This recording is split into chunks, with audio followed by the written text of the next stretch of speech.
I'm ready.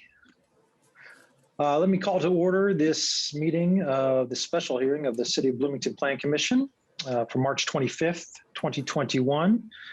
Can we start with calling the roll, please? Sure. Whistler? Here.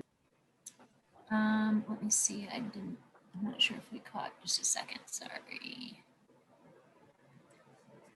St. John? Yes. Burrell? Here. Pereira? Here. Seabour? Here. Sandberg? Here. Kate? Here. Enright Randolph?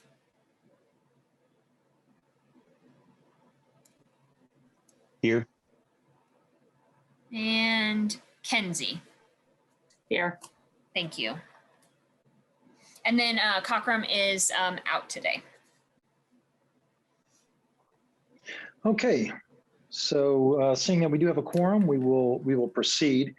Other than the staff presentation on the petitions tonight, are there other reports or communications?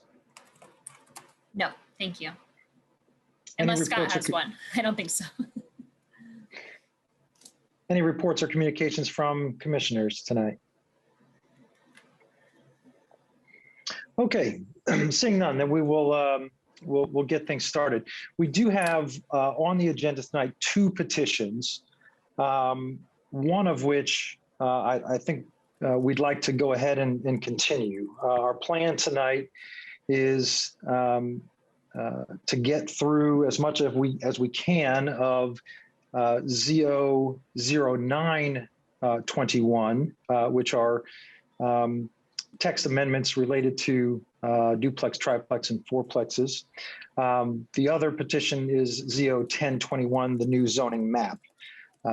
We almost certainly won't get to that tonight, so I think it'd be appropriate for us to go ahead at the outset here and continue that to the next hearing, which will be Monday, March 29th. Would someone like to make a motion to that effect?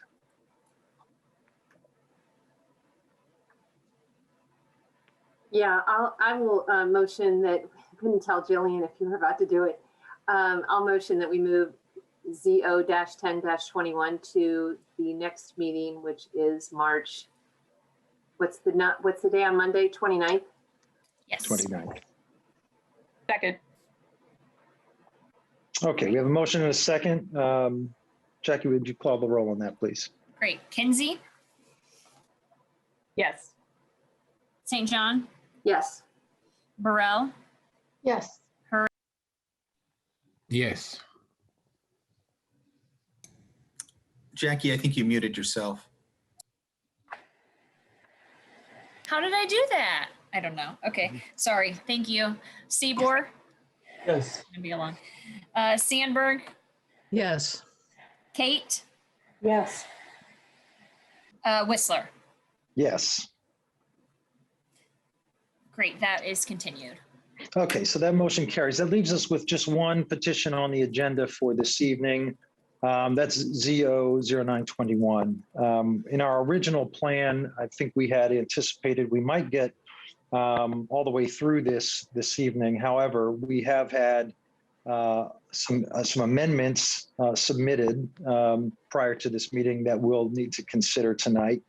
And that very well may push us beyond the point where we can get to the final adoption on this petition tonight. So we may need to continue this, the final consideration of this, to that Monday meeting as well. Just given the fact that if we're going to consider 3 separate amendments tonight and have public comment on all those, we're looking at a substantial undertaking tonight.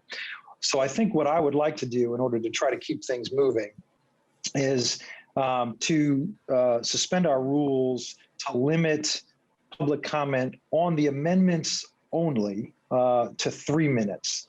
We want to make sure that everyone has a chance to be heard on the specific amendments, and especially on adoption of the petition as a whole. So What I'd like to do in order to make sure that they were keeping that going is limit comment periods to 3 minutes on the amendments. That way we can make sure that everyone gets the full 5 minutes when it comes time to debate the final adoption of this petition. Any thoughts or feedback on that, or would someone like to make a motion to that effect? I'll make a motion to suspend the rules for public comment on amendments only to be 3 minutes for this particular phase of our process. Is there a second?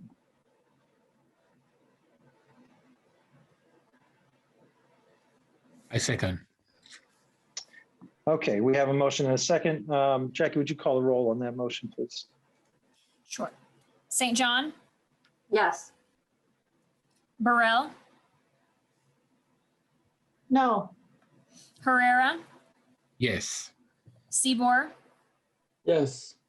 Sandberg, No. Kate, No. Whistler, Yes. and Kinsey. Yes.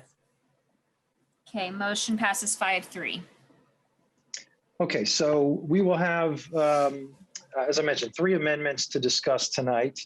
What we'll do is I'll ask the sponsor of each amendment to make a motion to adopt their amendment, and then ask for a second. When the time comes, feel free to, along with your motion, explain and introduce your amendment. And then if there's a second, we will go into our normal routine of having questions from the commission, and then go to public comment on that amendment, and then back to the commission for final discussion and a vote on that amendment. Once we've completed the discussion and comment and vote on all 3 of those amendments, at that time we'll see where we are, and if it's late, we'll entertain a motion to continue to Monday. If we get through the amendments very quickly, I think it would be my preference that we continue and try to get all the way through this tonight. But seeing that there's a lot of public interest here, and that these are obviously very important issues, I think we ought to be prepared to continue the final debate until Monday. But we'll do that after we complete the debate on the 3 amendments. So with that, I believe in our packet we have the 3 amendments that were distributed earlier today. They Yeah, they aren't. They aren't Okay. actually, but they are about to go up on the website, and then we will, and then the link will be put in the chat. But because they weren't prepared in time, they did not go out to everyone. Okay. But I will, be forwarding that to plan commissioners, and then it will go up on the website. Okay. So shortly. when those so those will be, and when that's up on the website, it'll be posted in the chat here on the Yes. Zoom call. Okay. So what we'll do now, we'll go to the staff for their presentation on Z009-21. And once the presentation is completed, we'll start with the amendments as they're posted in the chat. So Is with it that, okay if we do a little bit of housekeeping first? Sorry, I should have done sure. this before. Okay. Just because I'm getting some messages for those who haven't been here before or aren't here often, we don't turn your own you cannot turn your cameras on. And then when it is your time to speak, Brad will give directions during public comment about how to let us know that you would like to talk. We only take public comment on issues on the agenda. So tonight that will be at the most the 3 amendments or any other amendments that come up, and the petition C00921. If you want to make a comment and you're having issues with the hand raising, Brad will give you directions how to do that. You can message the host, which will be myself or another staff member. And otherwise, if you don't, if you just have some other kind of message, we may not be able to get back to you during the course of the meeting. I I think that was the only thing. We posted the, just because there were questions on Monday, we posted the alternative Zoom directions on the website as well. If you aren't able to join via computer and you need to call in. So that is all available if anyone, is asking and you need to share that information. Okay, I think that was all, Brad, sorry. All right, thank you, Jackie. Yeah, I will repeat as often as I can the technical instructions on how to do this when it does come time for public comment. I want to just say in advance, since I know we're going to have a lot of public comment here and a lot of people have a lot of things they want to say, when we're debating the amendments, we really need to ask that the comments made during public comment are specific to the amendment that we're debating at that time. I know everyone has a lot of opinions about this petition on the whole. There will be an opportunity, again, after we complete debate and adoption of the amendments, to comment on the petition as a whole. So let's just try to stay on the topic at hand so that everybody gets a chance to speak and that we can get through this in a civil manner. So with that, Jackie, are you ready to make the presentation? Yep, just a sec. Let me share my screen here. One other order, if I may add to the Yes. housekeeping. Commissioners, I just want to make sure that we're clear with the public too, that while we just voted to limit the comments on the amendments to 3 minutes, again, the comment on the whole proposal will retain the full 5 minutes.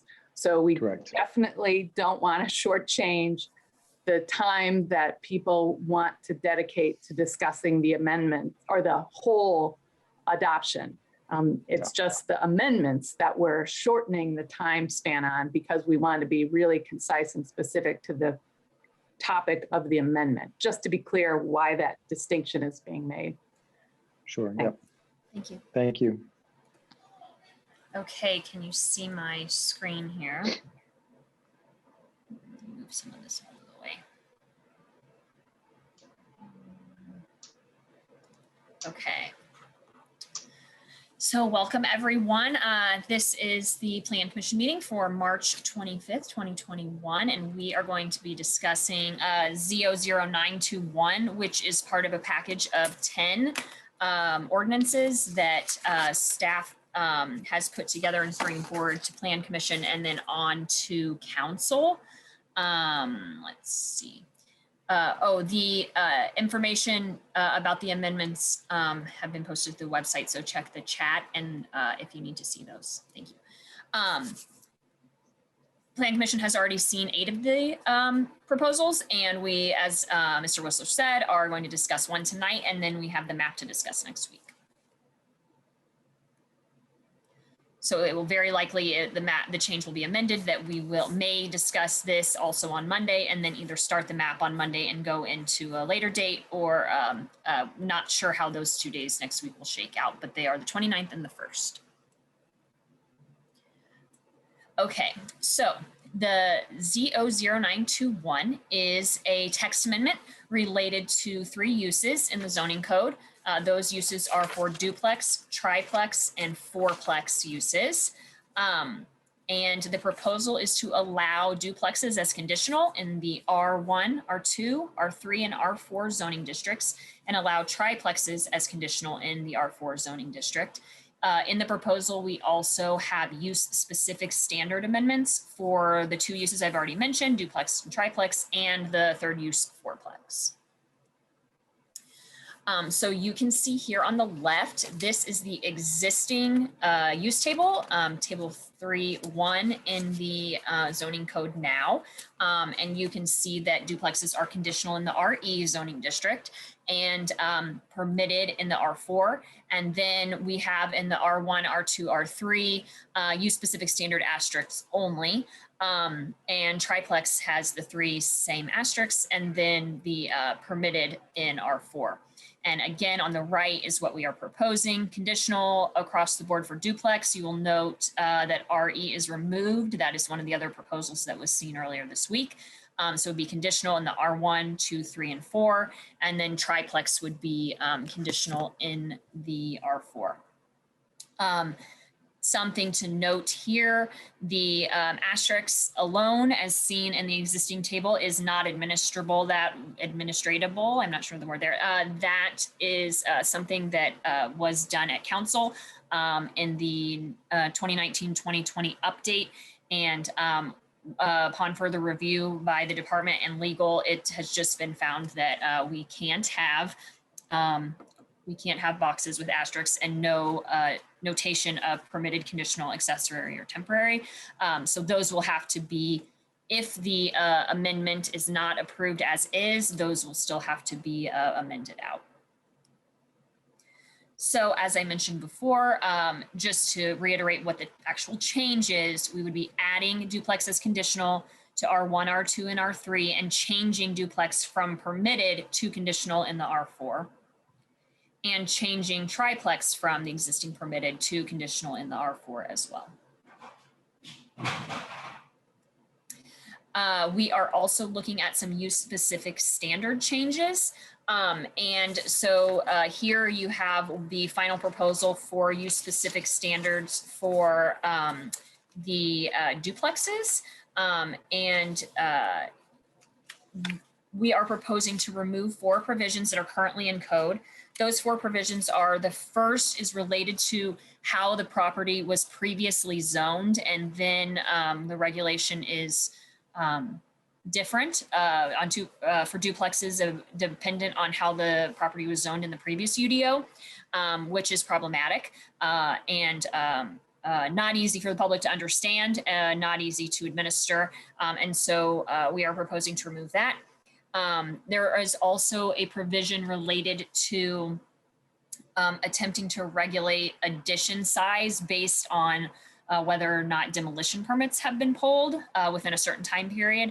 Again, confusing regulation that makes being able to do the use quite difficult for a member of the public. And also, we think when we try to look at application of it, had some unintended consequences and is maybe not administrable at all. So we are proposing to remove that as well. We're proposing to remove the requirement for 2 street-facing doors on all duplexes and remove the 40-foot maximum width provision.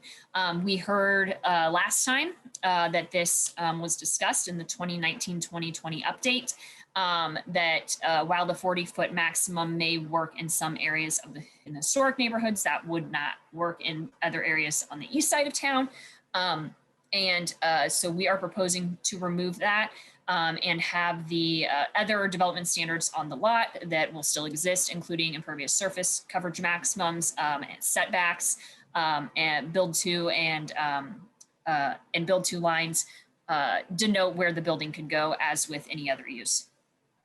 So we have also added 3 provisions. One is a provision related to notice of violation on file with the department, something we heard a lot in the feedback since we had a preliminary proposal out in October of last year, is that there is concern about enforcement on existing rentals and those that already exist in the neighborhood, not necessarily plexes, but rentals that may have chronic issues. And so we have included a provision where a property owner or registered agent for a rental who has a notice of violation on file with the department in the last 3 years, which is our standard notice of violation timeline for being able to look back at those, that they would not be eligible to request the duplex use.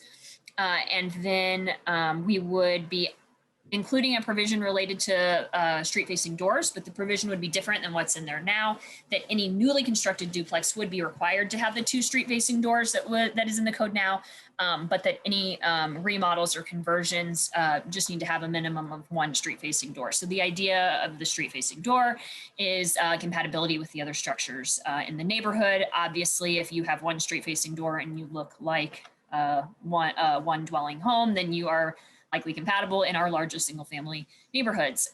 So we have included that possibility as well.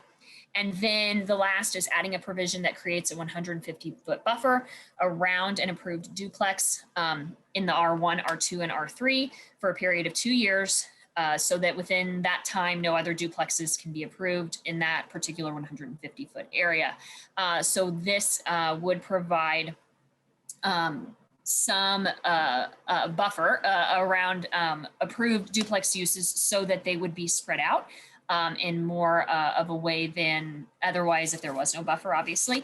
And also a time spread where it freezes that small buffer area for a period of 2 years where nothing else could be approved. In the historic neighborhoods, that translates to about 2 or 3 properties. In the east side neighborhoods, it's typically 2. And that just creates, it's supposed to speak to the concern that people have that all of their immediate neighbors will be able to put in duplexes, and they're concerned about that option. And then 4 provisions remain. So those 4 are the architectural provisions that were already in, relating to roof pitch, front porch width and depth, front building setback and vehicle parking access, the maximum number of bedrooms, and the separate utility meter requirement. Those all remain, as well as the occupancy provision related to the definition of family. And for triplex and fourplex, we again removed the provision related to the old UDO designation. We removed the provision related to whether or not you had pulled a demolition permit and the 40-foot maximum width provision. We added the notice of violation provision, and then added a provision requiring a minimum of 1 street-facing door with a maximum of 2 for those uses as well, to encourage compatibility with the surroundings. And then the 3 that remained here again were the occupancy, the utility meter. It's actually 4, excuse me, occupancy, utility meter, the architectural, and maximum number of bedrooms stays the same. So those are use-specific standards. So use-specific standards can be on a use that is permitted or conditional or accessory or temporary. Those have to be met. There's that list. And then these uses are also proposed to be conditional across the board. So we do now have some permitted plexes in these districts, and as well as our other multifamily and commercial districts, and they would still be subject to use-specific standards, but these are strictly conditional. So what is a conditional use? A conditional use is an approval that has to go to the Board of Zoning Appeals or the hearing officer, and as we did with the ADUs, we would send all of these conditional use requests to the Board of Zoning Appeals. Because obviously it is a contentious program. People are worried and they want to be able to know what's going on in the neighborhood, in their own neighborhood. And Board of Zoning Appeals offers that opportunity for the petitions to be discussed in public and details to be hashed out and questions to be asked. And so we did that for the ADUs. I will say that there was not as much interest from the neighborhoods as it seemed that there would be when we got quite a bit of pushback on ADUs when we were proposing them. And so eventually they did start the more straightforward ADUs that didn't require additional variance did go to hearing officer, but we started out at the Board of Zoning Appeals, and that would be our intent with these as well. And also the UDO does not require a neighborhood association meeting for this use, but the director can require that of any applicant, and we would require that for this use as well, starting out, as we did informally with the ADUs and do with most variance and conditional use requests. So the conditional use criteria are listed here. There is more verbiage related to the top 4, especially in the actual UDO, but these are the 10 requirements that have to be that the Board of Zoning Appeals has to find are met in order for a conditional use approval to be granted.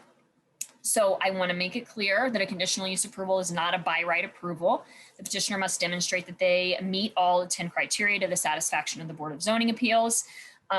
They must demonstrate compliance with regulations in the UDO, the guidance of the comprehensive plan, no excessive destruction to natural, scenic, or historic features of important significance, and they must be meeting all levels of government utility requirements. And I think the one most important to questions we've been getting is that they must make a good faith effort to address concerns of adjoining property owners that are defined during the neighborhood association meeting that, again, we would be requiring. So all of those things are considered by the Board of Zoning Appeals. And if they all are not met, then the petition is not granted. So I'm going to briefly just talk about some existing conditions. Most of this information was in the packet that is posted on the city website. And some of it everyone's heard before, but we will just go over quickly. We had a Bloomington housing study done in early 2020. It was done after the adoption of the UDO and before the administration. So the UDO was approved by council at the end of 2019 and went into effect in April of 2020. And the housing study, I believe, may have been done in summer. It was done in the interim of when we started public engagement this fall, So the Bloomington housing study engaged residents, landlords, and tried to gather as much specific data as it could about the state of housing in Bloomington. This was done after the ROI study was done, Regional Opportunity Initiative study was done for our larger region. Bloomington then contracted to have a Bloomington specific plan done. And I think one of the takeaways is that when we look at old census data or American Community Survey data, the Bloomington vacancy rate is 9%. But when we look at the more specific Bloomington housing study data, it indicates that the vacancy rate could be closer to 2%. That is, again, based on information from landlords and renters here in town. And I think the study does a good job of saying the real number is probably somewhere in the middle between 2 and 9. Whether it swings toward 9 or 2, that's still quite high, or that vacancy rate is low, excuse me. And we do have a tight housing market here in Bloomington for both owners and renters. And that is seen, I think, time and again with prices of houses that are for sale and how quickly they sell, and also rents that are gathered across town. And so then we were also able to look at some, again, 2010, 2000 census data, trying to look and see when a change may have occurred with the owner-renter split in town. That's something we hear a lot of discussion about. 65-35. It has been that way since 2000, and is a bit of a red herring for the duplex discussion, because duplexes aren't required to be rentals. They actually are able to be owner occupied, both sides. But a detail that we have heard come up a number of times. I'll discuss briefly some of our local historic districts here in a second, and then existing Plex locations and options where they could be located, and then existing rental data. So historic preservation, let's see if I can zoom in on this. We talked about this in some of our public meetings that we held in the fall. Let me show this quickly. We do have some robust local historic districts here in town, and many of them are in our single family zoning districts. So if you live in a historic district, no matter what the zoning code says you can do, your historic district guidelines also regulate the form on your property. So each historic district is different. Some are more stringent than others, but each has requirements for what can and cannot be done to the buildings, and in some cases, the landscaping in the district. So, and how that applies to duplexes is that if you live in any of these kind of black outlined areas here, so a good chunk of Elm Heights, quite a bit of the neighborhoods west of downtown. If you live in those neighborhoods, in order for you to be, in order to do, well, any construction there, but especially demolition, you have to get approval from the Bloomington Historic Preservation Commission. And what you're asking to do has to meet with the guidelines that your neighborhood has put in place for a building and related to the historic fabric. So that if you live inside of those areas, then that is how that is regulated. If you live outside of those areas, it's possible that you are listed on the 2018 Bloomington Historic Sites and Structures Survey, which is a list of structures that Bloomington Restorations Incorporated identified on a survey that City of Bloomington contracted for to update a state survey that the survey indicates whether or not your property may have some historic significance were a district to be created in your area. So they could be listed as possibly contributing, outstanding, notable. In some cases, they list the non-contributing as well. If you're conditional, outstanding, or notable on that list, you cannot tear a house down or any building actually without approval of the Bloomington Historic Preservation Commission. What they are looking at in that case is a little bit different. They don't have guidelines because you're not part of a district, but they are able to recommend designation of structures with great significance to the city council to protect those. So those are the two ways that historic preservation add a layer of review to potential demolition or potential addition or modification of structures in town. And then, of course, if you are outside of both of those, it is true that, yes, you can demolish or modify your house simply by, application of building permit and meeting all of the zoning code requirements. So in the case of if you were going to do a remodel and you wanted to do a duplex, you would have to meet all of the architectural requirements for your district, and then all of the use-specific standards for duplex. And if this petition goes through, then obviously also the conditional use approval from the Board of Zoning Appeals.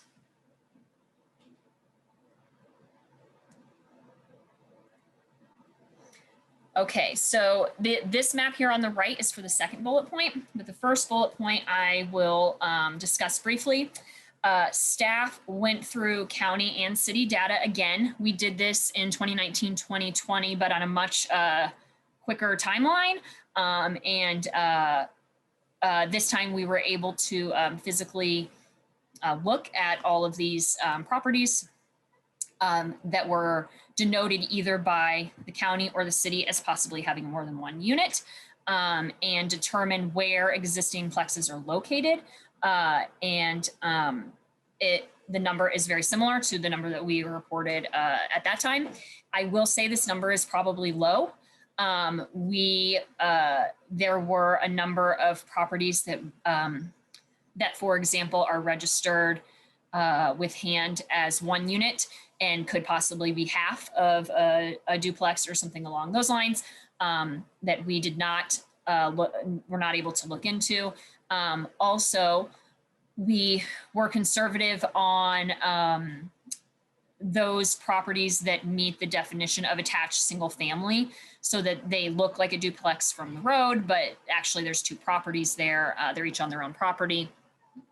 The point of providing this information, I think, it's been requested a number of times from the public, is to indicate that this type of structure that we know as a duplex or in some cases, tris and quads, do exist here in town. They're not rare, and they aren't relegated to one side of town or another. We do definitely have PUDs or old subdivisions that are entirely duplex in some areas of town, but we also have a number of plexes peppered throughout both the historic neighborhoods and on the edges of some of the newer neighborhoods. So they do exist, and if this proposal passes, then those plexes that exist on one lot now become legal. They're already lawful nonconforming. Those that are in single family districts are lawful nonconforming because it's not a use that's allowed. But when they went in, they probably were allowed, or there was no zoning code. So a use that goes in before the zoning code regulation makes it no longer legal is known as lawful nonconforming, which they are. But that does limit what they can do. Including some types of interior remodels. They definitely can't do additions. There are certain updates they can't do. They're kind of frozen in time, that's the point of lawful nonconforming. When a use is no longer desired, then you don't help it proliferate. But in this case, we have so many, and they work well in our community. We would like to, open that option to those existing sites to be able to do upgrades and possible improvements that they aren't able to do now. So that would be one benefit of approving this regulation. Additionally, if those came through, for example, if existing lawful nonconforming duplex wanted to add usable space inside, for example, adding, a rec room or something to a basement, then they would become one of the plexes that we're tracking. And if they got approved through a conditional use process, they would have the 150-foot buffer, and they would all be treated as new duplexes. And then the second number here is in response to something we also hear a lot, or have heard some, I should say, to be fair, that people are concerned that if this passes, we will have just an influx of out-of-town developers coming in, identifying single-family homes, and buying them and putting in duplexes. We looked at only four of our districts where duplexes are currently allowed. They've been allowed since April of last year. So that is our residential multifamily, residential high density, high multifamily. I'm not saying that right. Sorry. RMRH, and then mixed use commercial and mixed use medium scale. You can see those here. This is zoomed in. This isn't all the areas, but just zoomed in around the downtown, outlined in black. And then the red dots are 178 existing single family homes on single lots that could entirely have been or can be remodeled into duplexes under current code. And that option has been available since April. And again, we wanted to be very conservative. These numbers reflect, single family where it really is just one house on one lot. No, we checked them all. It's not a unit above commercial. It's not, two houses on one lot in a weird situation. This is just like any single family house in a historic neighborhood. It's it's the bungalows on South Walnut. It's the houses on the south side of Hillside, totally available for a remodel right now. And we have gotten no interest. We have had no calls, no questions in the last year, no petitions to do that type of remodel. And you can see here by their locations, they're not, out in the boonies. It's not, an employment zone by the highway. And so of course, nobody's trying to put a duplex in there. They're surrounding the historic neighborhoods. They're, like I said, along South Hillside. They're, north of Bryan Park, east of downtown. They are in places that are desirable for the reasons that people find the other historically single family neighborhoods desirable.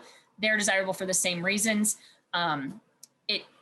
It seems to suggest that if there was going to be, an influx of out of town kind of development or interest that would already be occurring, or at least, that at least we would have heard some questions about it, had some interest about it, and we have not. Okay, so another piece of data that we looked at, existing rental data in our existing primarily single family zoning districts. So right now that's the RE, R2 and R3.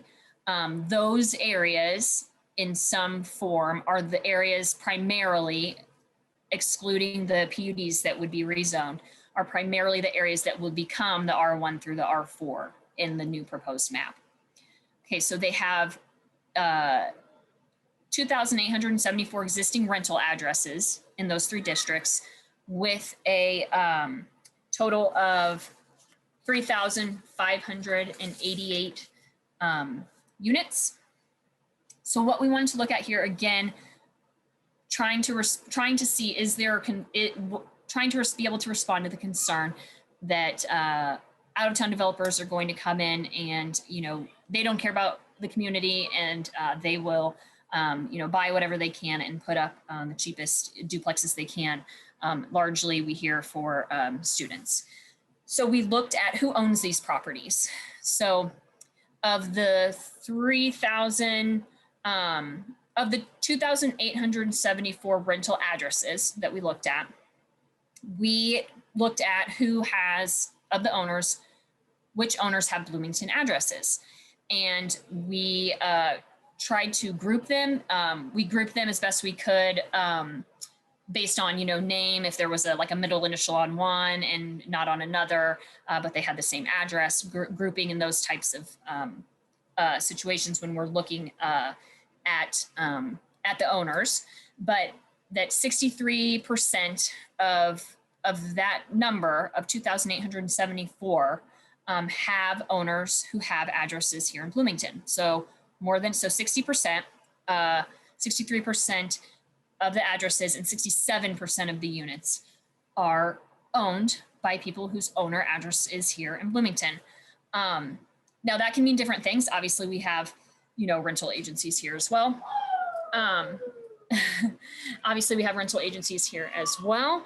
But then we wanted to look at small scale rentals, something we've heard from kind of both sides of the arguments, pro and con of duplex, is that a lot of people in Bloomington own second properties and rent them, and they use them as income. They use them as income for, to put their kids through college or as part of their retirement plan, or just because they like, being involved in that way and having properties to take care of.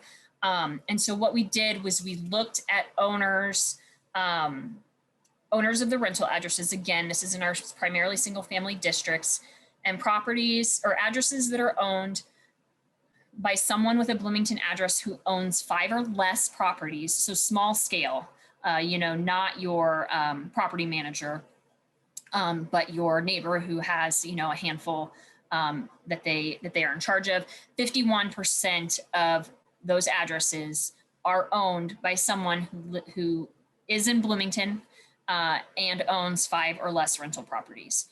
So I think the idea here is that the message is that the rental properties we have, again, it's kind of a shift of the conversation because duplexes don't have to be rentals, but we do acknowledge that yes, some of them will of course be rentals. A lot of the ones we already have now are rentals, but that they are often owned by people in this community and people who live in these neighborhoods and take care to be here, and that we haven't seen, over time, we haven't seen a shift toward the large out-of-town developer that we hear a lot about when we go to the neighborhood association meetings or have these discussions here at Plan Commission.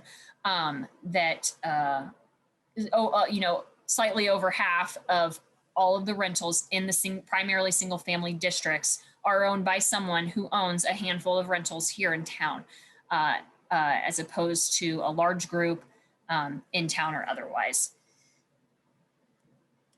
Oops.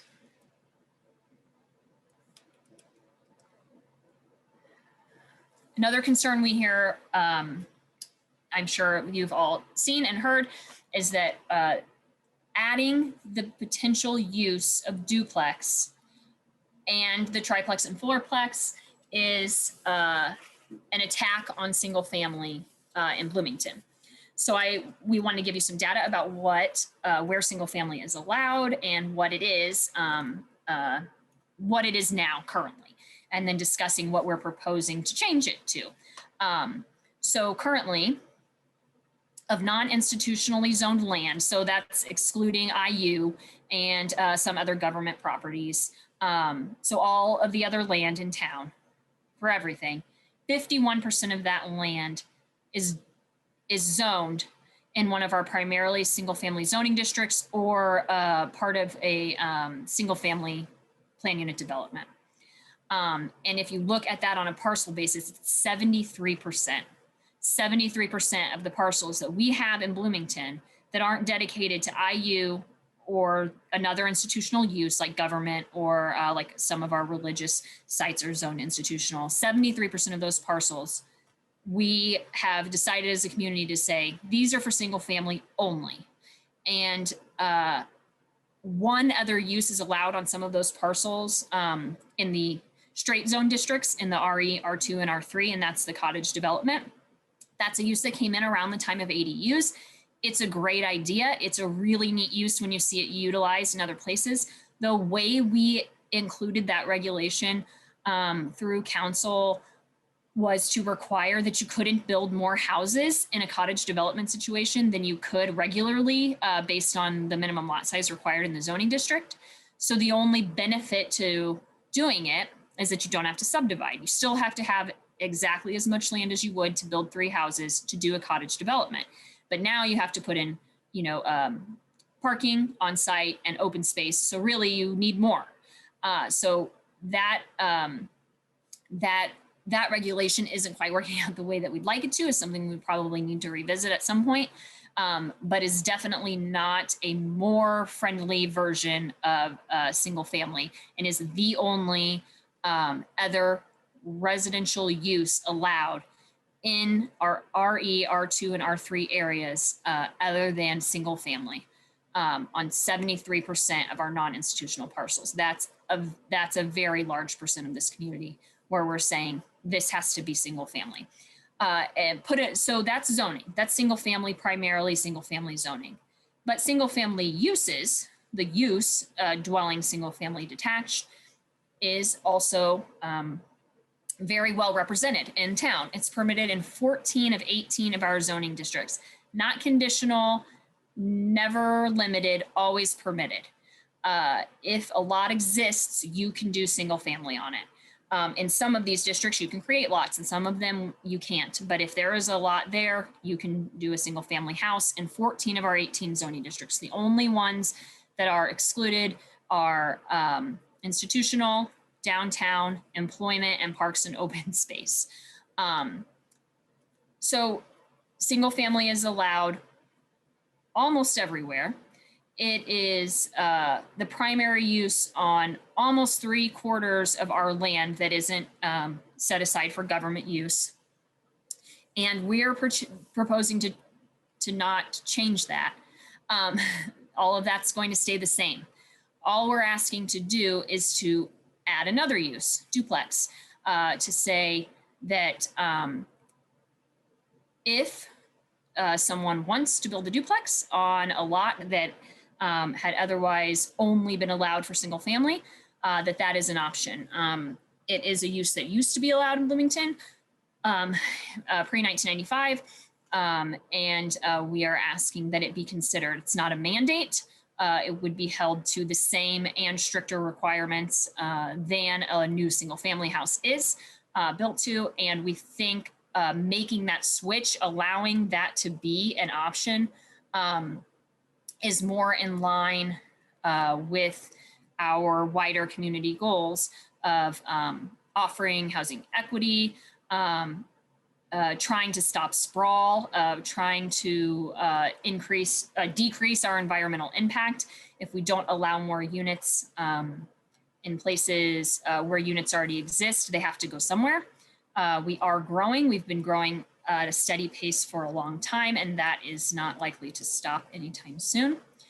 So you can see those numbers, the numbers that I gave here.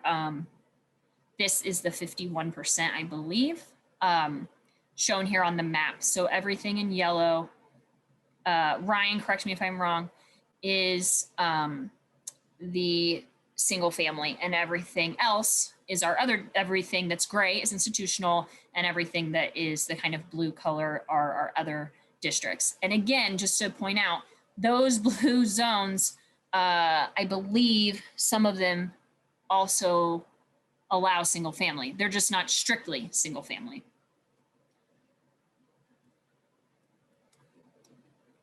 Did I say that right, Ryan? Yes. So the only zone there that doesn't allow any would be EM. Grayed out areas would be MI. So those don't. PO is not mapped currently.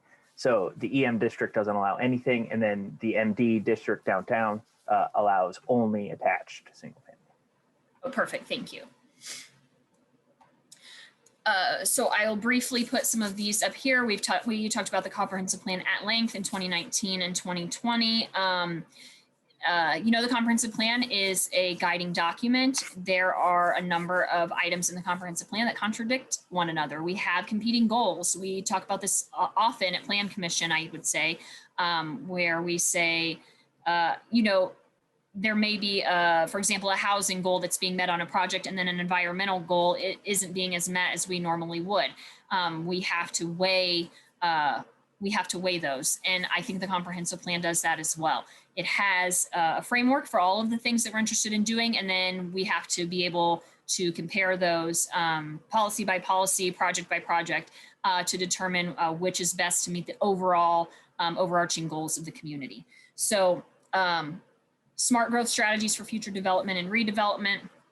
Again, discouraging sprawl by allowing development in developed areas, areas that have infrastructure, areas that have access to, access to transit, access to services, such as not just commercial, but such as, like our library, our court system, our city hall. Those are all things that can't be duplicated. And the more people have better access to them, the better for the community. Providing equitable access to housing is something that we are trying to encourage.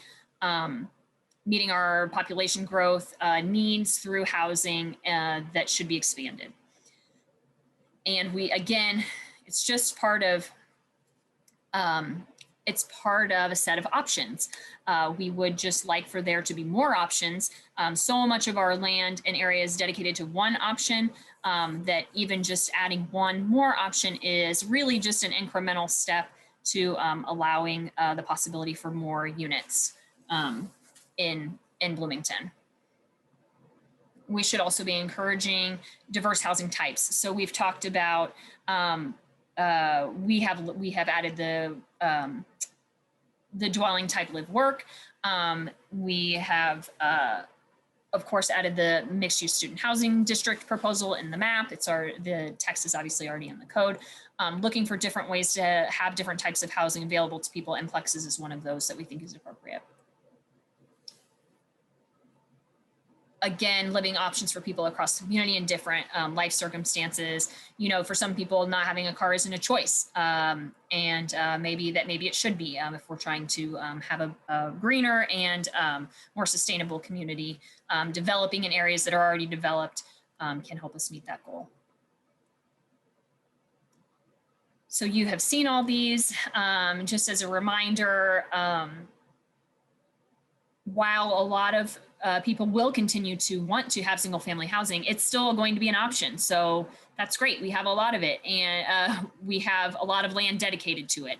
And as generations move forward, it does appear that some will be less focused on owning the typical traditional single family house.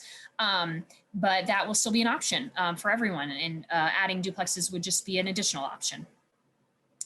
And this is one we see a lot as well, policy 5.3.1. And we will talk probably more about this next week. But the higher density options is kind of a loaded term here. And some of these things probably are higher density. Adding one extra unit to your lot for a duplex, I don't necessarily think most people would consider high density. And some of these things we've actually already done, that council has already approved and put into existing neighborhoods, such as accessory dwelling units, not courtyard apartments, but what I described earlier, which is basically courtyard apartments, live workspaces, those have all been added to the code already, acknowledging that these are appropriate in town, and that the last added sentence here, avoiding the high density forms in single family neighborhoods, actually hasn't been reflected in what code has already done, and because these uses for the most part are not actually high density forms. So just in conclusion, I would say that, that we see this as an incremental change. Again, just an option for development across Bloomington without identifying just the historic neighborhoods, which is a concern, that these would be options across the city, and that we think that this could be a tool to help address our housing needs. It can also help address other goals that we say that we are interested in as a community, which I've mentioned before, including having additional residential units in walkable, bikeable areas, which are often established neighborhoods where they're transit and amenity adjacent. They're served by existing public infrastructure. And that this would actually work in concert with other tools. Some of the zoning tools are the mixed use student zoning district. We have our accessory dwelling units. We reduce the minimum lot sizes so that when new areas are developed, less land is devoted per lot, and to have more units. So when Sudbury develops or the hospital develops, each unit will take a smaller footprint, including the live work units and cottage development. And then, of course, there are things going on outside of planning and transportation, such as a number of first-time homebuyer down payment rental assistance, down payment assistance, and other projects that the city works on to kind of directly address the housing need. This is obviously a policy for the hospital be able to build something other than single family in a large majority of our community. So that is that. That's all I have. So I can answer any questions. Other staff people, if I missed something, please feel free to chime in. Thank you, Jackie. What we'll do now is we'll go to the commission, and you are free to ask questions. I think the best thing to do would be for us to get right into the amendments before we get too deep into questions about the petition as a whole, because undoubtedly we'll want to ask questions and have discussion on the petition as amended once those amendments are adopted. So without objection, we'll move to the amendments. The first amendment, amendment number 1, was sponsored by Commissioner Sandberg. Commissioner Sandberg, would you like to introduce your amendment and move for its adoption? Yes, thank you. I would like to move amendment number 1, and this is regarding the UDO section and page table 03-1 on page 73. And this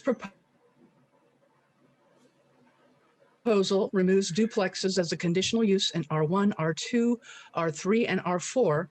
And the purpose is to allow for a time-limited pause on the most controversial aspects of the city's UDO proposal, the plexes and mapping of the R4 zoning districts, in order to collect quality data, consider a variety of alternatives, and ensure meaningful community participation. And this, of course, is in reference to the hit the pause button. This is a proposal that I am carrying forward forward on behalf of a newly forming organization called Go Farther Together. And again, I'm sponsoring this on their behalf.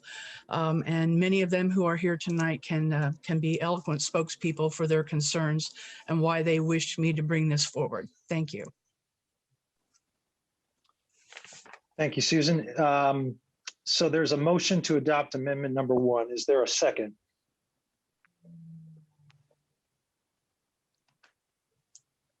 I will second the amendment. I would like to hear more about it. I don't know how I stand in the vote, but I would like to hear more about it. And I want it to have a chance to be brought forth. Okay, so we have a motion and a second. Are there questions from commissioners for Commissioner Sandberg or for staff as it relates to amendment number 1?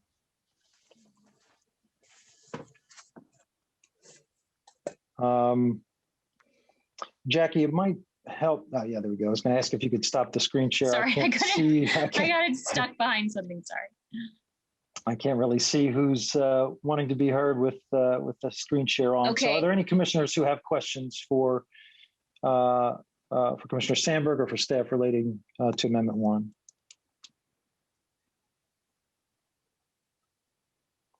1? Commissioner Kate, go ahead. I don't know if this is a question so much as a comment. Maybe it ends up being a question. But as I understand this amendment, it's kind of the flip side of the staff amendment. And just as a procedural matter, I'm trying to understand how this would work in terms of public input. In other words, if we go to debate and everyone has a chance to comment on this amendment, I know that the commission voted to reduce that time from 5 minutes to 3 minutes. But if this passes, then presumably we're done with what has been put on the table by staff. If it doesn't, do we go back through the effectively same public comment as we Sure. will have in this amendment?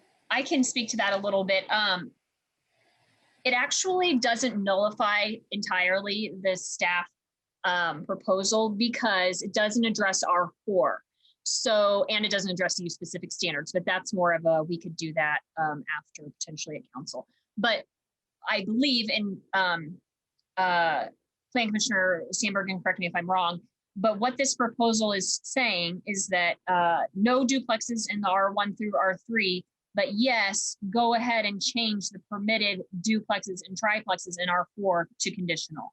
So that would still be moving forward along, again, with the use specific standards, many of them which would be null because they're related to R1 to R3, but that in the table, the duplexes and triplexes in R4 would still be switched from permitted to conditional if this were to be approved.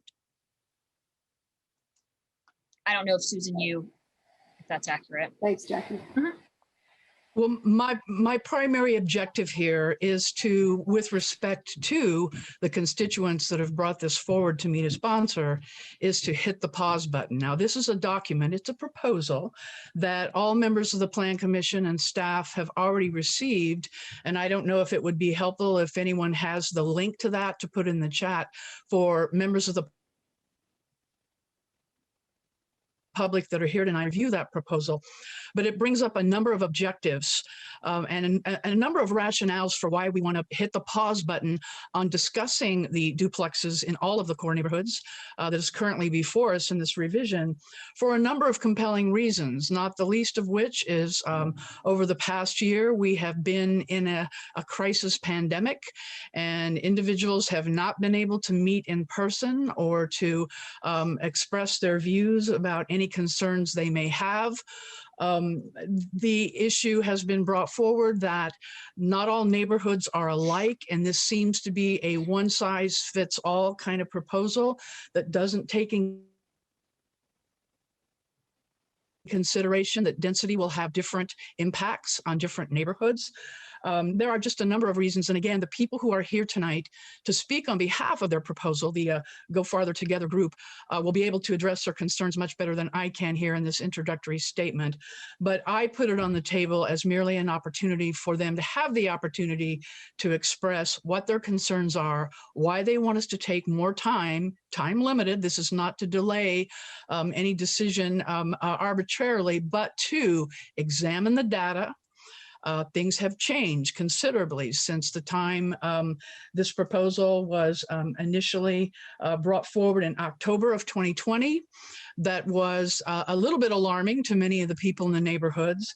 And then council members, of course, received a memo from Mayor Hamilton on February the 10th, in which they presented this proposal, this revision that we have in front of us. But many members in the neighborhoods that are going to be the mostly impacted by the density added to their neighborhoods feel that it doesn't go far enough in addressing their concerns. And many of them just don't feel they've had the opportunity to express and be articulate about where they have concerns. So I don't know if that helps answer your question, Jackie, but hit the pause is the intent of this particular amendment. I think, yeah, I think that does explain the intent, but I'm not sure that explains exactly what the text amendment will be here. I mean, certainly we can't simply adopt the entire hit the pause proposal as code. And I think there's some confusion here because the amendment form says that the proposal is to remove duplexes as a conditional use in R1, R2, R3, and R4.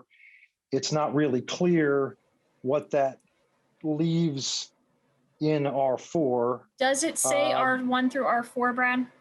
That's what the amendment form says as it's been posted. Yes. Okay. I think it should say R1 through R3. Hold on just a moment. Yes, actually, thank you for that. I was a little confused when I saw the amendment that you had written up, because in my original amendment, there were two separate amendments. Yes, this is 1 through 3. There might be another amendment when we get to the mapping that will address it for us. So my apologies that I did not catch that when I read it. Thank you. Yes, I'm sorry. That's my fault. It's R1 through R3. So what would go through would be changing duplexes from permitted to conditional in the R4. That would still be on the table. So the only change as it would be in the text is on that table on page 73. It would remove any entry from R1, R2, and R3, and it would change the R4 designation from permitted to conditional. Right, because that's already part of our proposal and they're not touching that, correct? Okay, got it. Okay, so this amendment doesn't even touch that at all. So really this amendment, your proposal already moves, the petition itself moves R4 from permitted to conditional. And this amendment simply strikes the conditional use from R1, R2, and R3. Correct. So, the amendment form as it was distributed is incorrect. Yes, I can make sure the record reflects that. Yep. Yes. Okay. And then also, if I can further explain, the hit the pause does not mean we don't come back to this at a future date and debate it for its merits. It is not saying that these individuals are objecting to additional density. I think they want an opportunity, however, to be more participatory in where that goes and how that does impact each individual neighborhood that I don't think is addressed in this particular revision, and certainly they don't, the individuals who brought this forward to me for sponsorship.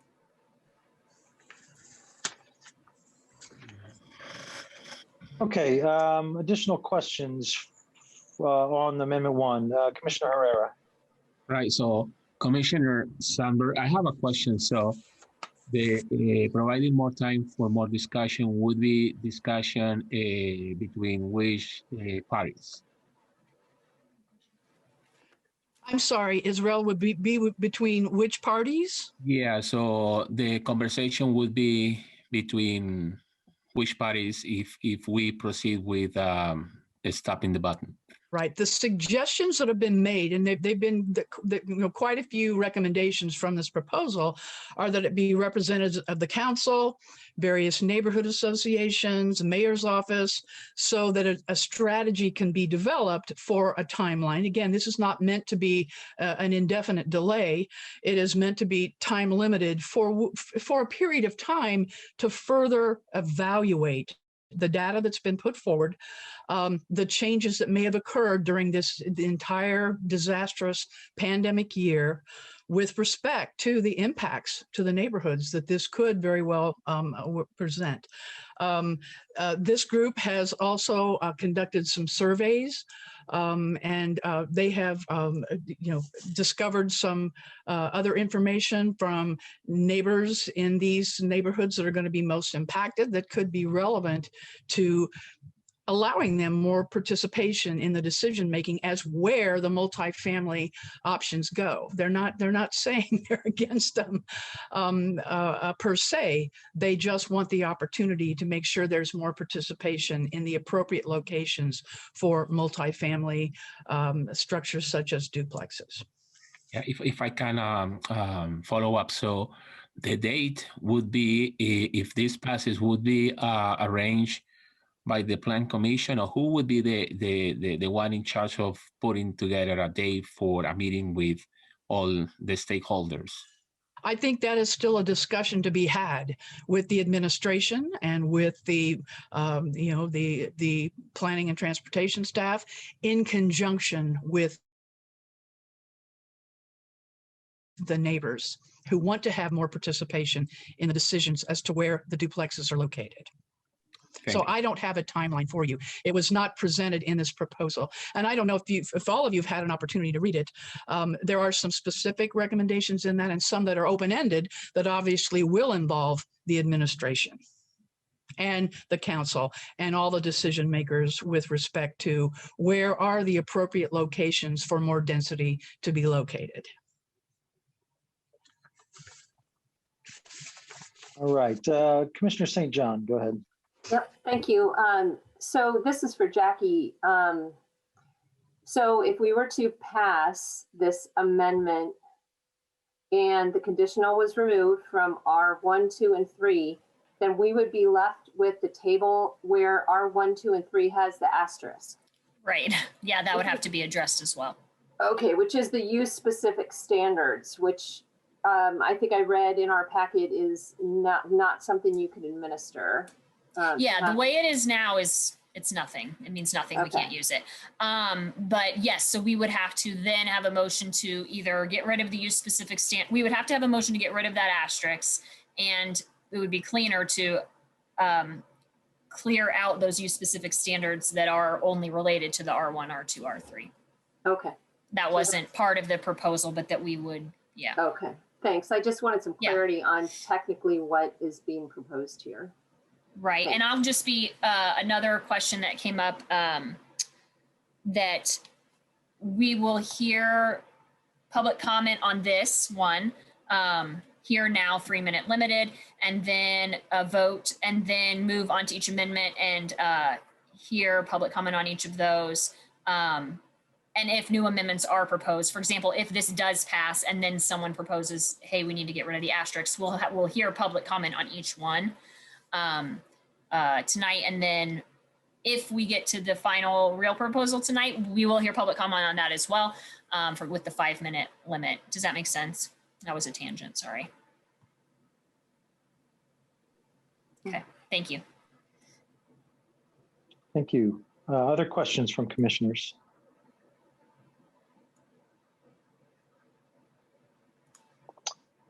I've got one question for Commissioner Sandberg. Could you maybe just help explain why you believe adopting this amendment is preferable to simply rejecting the petition as a whole? That's a good question. And I think primarily I want to allow an opportunity for the public to weigh in on this. some of the goals that have been laid out by this particular group in their proposal, they want us to recognize that a one-size-fits-all approach that's not, is not necessarily respectful to all the neighborhoods. That many think that the comprehensive plan does dismiss some of the original community visioning that did say that single-family home ownership is a valuable housing commodity that does require some additional protections in a largely rental community with a big university in our middle. The majority of our housing is rental. Identify best new areas for housing, explore form-based zoning as a method for achieving neighborhood-specific design, expand demand-side housing such as subsidies and down payment assistance. I know that has been mentioned as a way to create more equity, but I think there are concerns that there really isn't enough of that to really support what this may achieve. And then last but not least, to just ensure that the infrastructure impact assessment will be conducted. And so again, I think there just are enough concerns from the actual individuals who will be most impacted by this change in housing policy that I would like them to have the opportunity to weigh in this evening. Okay, thank you. And Jackie, just to follow up on that, I think 2 points. One, there's the assertion that this is a one-size-fits-all solution. Is there within the code where we've got use-specific standards? Are those defined just once in the code, or are there separate use-specific standards defined for each zone? You mean particularly for duplexes? Yes. There are some that are for all districts, and there are some of them that are by zone. For example, the separation requirement is only for the R1 through R3. And I will just add, we have one size fits all is an odd way of describing zoning. I mean, ADUs, for example, are allowed everywhere if they meet the requirements. We haven't heard pushback that should be different on the east side than it is downtown. Architectural requirements, they're all the same. But yes, I would say mostly the use specific standards for this particular use are for just the use no matter where it is, but there is at least one and maybe two that are different depending on the district.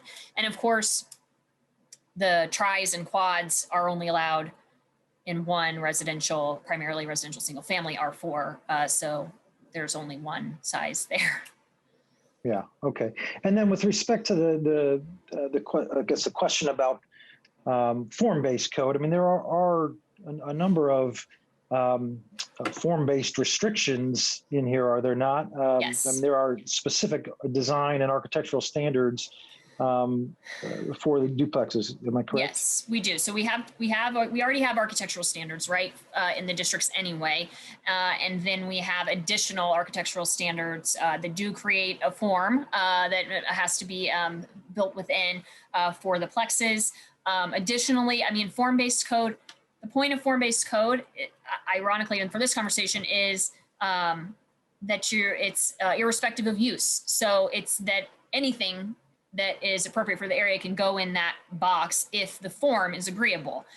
So I do think that this group mostly does want to regulate use also. So I'm not sure an actual form-based code would get to where they want to go.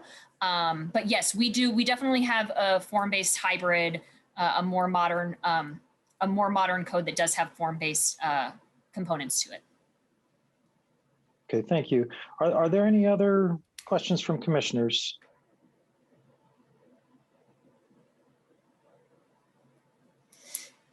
Okay. All right. Seeing none, then we will move to the public for comment on amendment number 1. The way that we will handle public comment here is we will recognize those with raised hands. The way that you raise your hand virtually is at the bottom of your screen. For some versions of Zoom, it's under the Participants tab. For some, it's under the Reactions tab. But you just click that tab, look for the button that says Raise Hand. I see many of you have already found it. Raise your hand, and we will recognize you when it's your turn to speak. You will have 3 minutes to speak.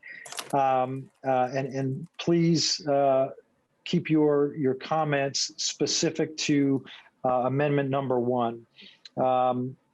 Just another note, I know there are probably a lot of questions out there. This is not an opportunity for a question and answer session.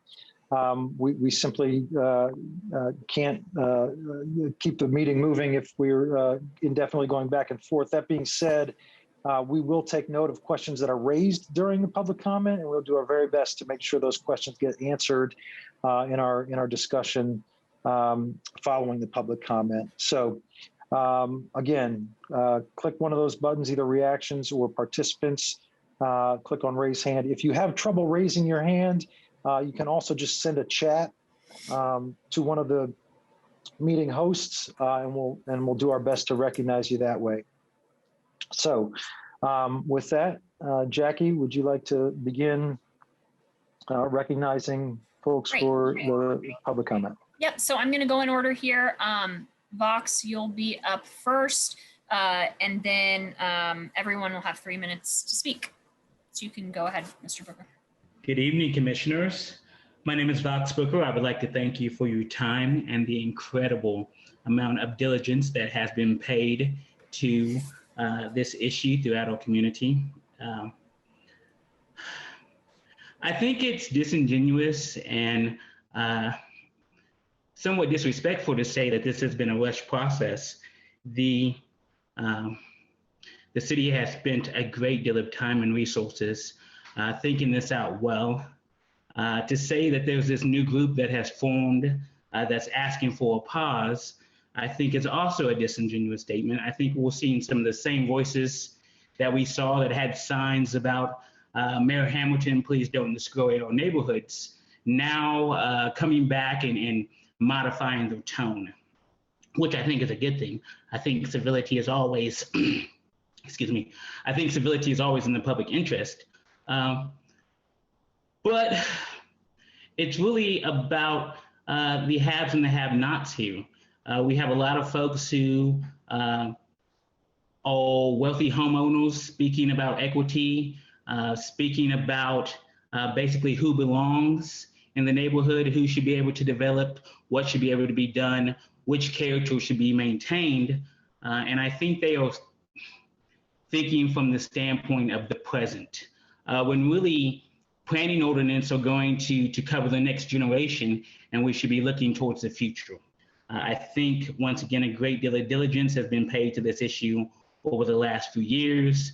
I believe that Bloomington is a community that believes in science, believes in expertise, and also over the last 2 years, I was fortunate enough to be the chair of the county's Affordable Housing Commission, and that has given me a unique insight into understanding just how drastic the housing situation is in Bloomington. It's easy for folks who have a home, who are somewhat insulated, to say, hey, we should slow this process down. But folks like myself who are renters and would like to buy and would be benefited by being able to live in a duplex in the core neighborhoods, certainly feel like we waited long enough. My fear here is that if we pause now, when will we unpause? Will we actually able to proceed forward in a genuine way? I surrender the rest of my time, and I thank you all.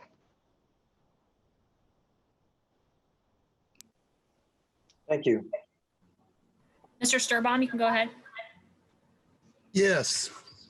I just want to state the fact that you can buy a house now and use the ADU and basically have a duplex as an owner.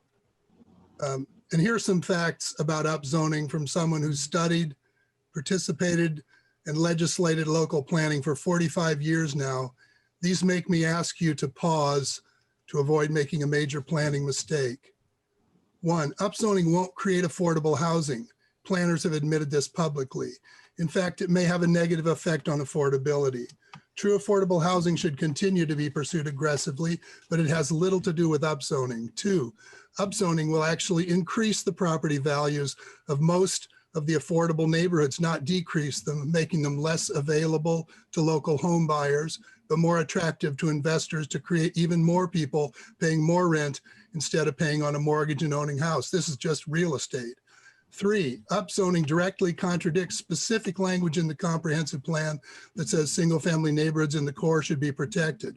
Allowing duplexes in all single-family neighborhoods is literally overturning single-family zoning in Bloomington. This is a radical change that is not supported by the comprehensive plan or even the UDO guidance. I was in most of those consultant meetings and I never heard it suggested we should get rid of single-family zoning. R4 was where the plexes were placed. 4, since the 2018 ROI study declared Bloomington needed 2,592 new units by 2030, the actual statistics of what's been built in the last 3 years and committed to in Bloomington is 4,089. This dwarfs that need and speaks to the fact that there is plenty of rental. There are many developable sites along the Beeline open for more apartments closer than the neighborhoods. These new numbers that our people have researched don't support the supposed need for more rental units. Check the latest research posted on Stop Bloomington Upzoning. 5, upzoning will cause the displacement of renters in naturally occurring affordable housing, NOAHs. This is real and has happened in other communities. When an investor buys the old rental units to convert to duplexes, renters are displaced. The rents are going to be higher and the previous affordable rental is gone. Conclusion, we have a divided community. Stop Bloomington Upzoning has over 600 signatures opposing this process. And Go Farther Together polled neighborhoods and found that 60% support a pause to work together on these issues. There's uncertainty about the enrollment cliff affecting IU student numbers. Then there's a drastic contrast of the real number of rental units already built and committed to, over 4,000, dwarfing the city's projected need. Many local citizens have been insulted and called names in what has been a long, ongoing, truly terrible conflict. This continued strong and broad community opposition means something. It means that something is really wrong. Let's take a pause as a community and give ourselves enough time to do this right. And we can only do this right if we do this together, listening to each other carefully and respectfully. We really can go farther and better together. In the best interest of our community, I respectfully ask you to support the pause. And I'd like to remind you that this has happened before. The single family zoning we have now was passed by Tommy Allison. She sees what happened the last time we upzoned, and she is a member and supporter of Move Forward Together, Go Farther Together. Thank you. Thank you.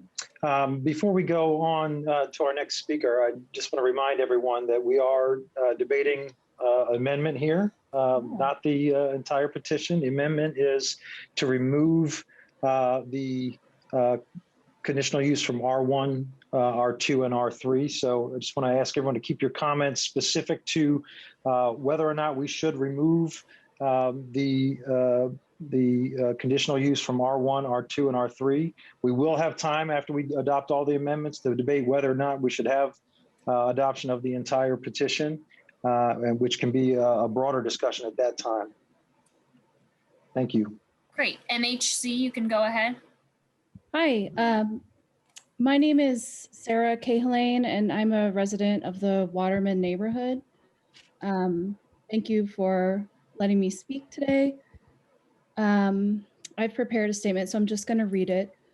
Throughout our city, you could see signs declaring that Black Lives Matter and that the people living in that home welcome all types of people in our city.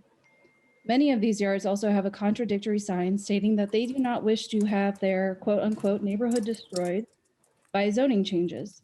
All of these signs sit in yards zoned for single families in neighborhoods that campaign against new housing and zoning changes that would move to make the values of diversity they declare to care about a reality. Poorer families get pushed out of these neighborhoods, requiring longer commutes, potentially crowded housing due to lack of affordable housing, and in the worst case, homelessness. These signs that declare to care about diversity are a wonderful thing to see. However, opposing zoning changes that will make this a reality cannot continue to coexist. In a city with a poverty rate of 37.1% for children under 5, one of the highest costs of living in the state of Indiana, combined with one of the lowest average pay for any city in the state, we do not have the luxury to continue to put off the changes that will begin to address these issues of poverty. These issues are an emergency, and they have been for a long time.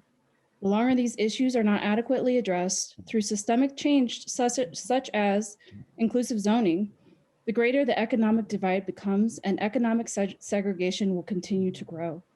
This is not the only solution to these issues. However, it will begin to provide a small alleviation of the pressure to find an affordable place to live in this city. I support plexes throughout Bloomington by right instead of as conditional. Allowing plexes is a critical component of increasing housing stock in Bloomington. While this is not the only answer to affordable housing, it is part of the solution, and we should not pause. This UDO process has been ongoing for years, long before the pandemic, and I wonder if these people that Ms. Sandberg is speaking for do not have access to technology to allow them to follow the process. Why have they waited so long to submit these objections? I would ask everyone attending this meeting who has a yard with contradictory signage to think deeply and honestly about what issue they are actually opposed to and why we should continue to put off changes to addressing the severe lack of affordable housing in the city. That's all I have. Thank you very much for letting me speak. Thank you. Riga Wood, you should be able to talk. Hi. There was a question about how this amendment was different from an amendment simply opposing plexes. And it seems to me there are two important reasons that it's different. One is that it asks for a time-limited pause, and the other is that it requests data. So the suggestion is that we need more housing. It seems to me that what we need specifically is more affordable housing and housing that is closer to transportation and services options. And I don't think that we have enough information about those two factors as the things currently stand. So for example, in the area within a mile from the university, allowing plexes is not going to increase affordability. Quite the contrary, given the commercial pressure driven by students that want for some reason, one reason or another, to live off campus, what will be built are units that rent for higher sums than those the housing that's presently located there.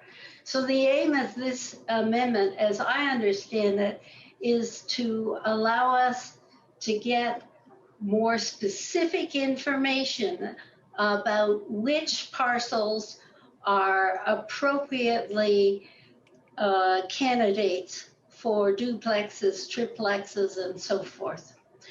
So that's my hope. I hope that we will allow further information into the process and more public comment. Thank you.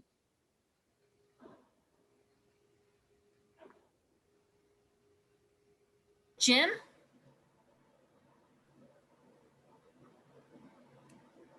Go ahead. Hello, I'm Jim Rosenberger. Thanks for letting me speak tonight. I want to thank commissioners for your dedication to making Bloomington better. I think we're all on that same path. We're trying to stay, at least that's our focus.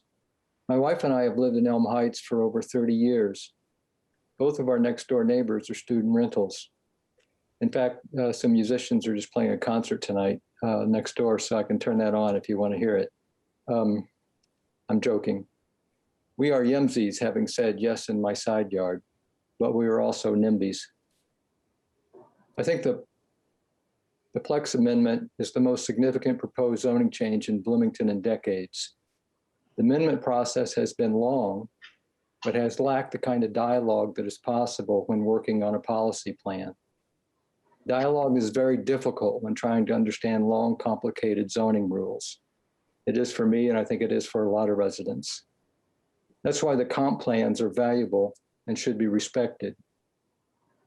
Unfortunately, I think the process to date has taught us that we can't trust the comp plan, even when it's specific and repeats that specificity over and over. We need to either restore trust and follow the plan or amend it. And I'll add that we are following Minneapolis in a lot of ways, and they amended their comp plan for Plexes. I feel the need to quote parts of the comp plan. This is chapter 5, housing and neighborhoods. Most core neighborhoods are stable, but are trending towards a lower percentage of new single-family homes. Existing core neighborhoods should not be the focus of increasing the city's density. I'll jump down to a land use. I'm skipping over 3 other specific references. This is referring to residential core neighborhoods, mixed urban type. They are built at higher densities than the neighborhood residential district. That's a more suburban location. It is important to protect the existing single-family housing stock within this district. The conversion of dwellings to multifamily should be discouraged. Safeguards should be considered to hinder or reverse the conversion of owner-occupied residential units to multifamily units. Here, back on page 64. Encourage opportunities for infill and redevelopment across Bloomington with accessory dwelling units, duplex, triplex, and fourplex buildings. Avoid placing these high-density forms in single-family neighborhoods. Again, these are very specific, and I have a hard time understanding how we can ignore them. Thanks for your time. Thank you. Okay. Dave Warren. Go ahead. Hello, can you hear me? Yep. All right, thanks for the opportunity to comment. I wasn't prepared to write up a comment for each specific amendment, so I'm going to wing it tonight, which is fun. So I want to comment on this idea of a one-size-fits-all policy. So single-family zoning is the definition of a one-size-fits-all policy. It says you can build a single-family detached house or you can build nothing else. And so I find it weird that we call allowing another housing type like a duplex a one-size-fits-all policy. That would be a two-sizes-fits-all policy, right? If we allowed triplexes and quadplexes, 3 or 4 size fits-all policy. It gives you more choice. As for a pause, you know, this has been on pause for decades. We've had single family zoning in most of the land in these neighborhoods for decades. We have an affordable housing crisis. How long are we going to pause? What more data do we need? We had the ROI Uplands Housing Study, the Monroe County module to that study, the city's housing study. We have census data on population trends and demographic trends. We have house price and rent data.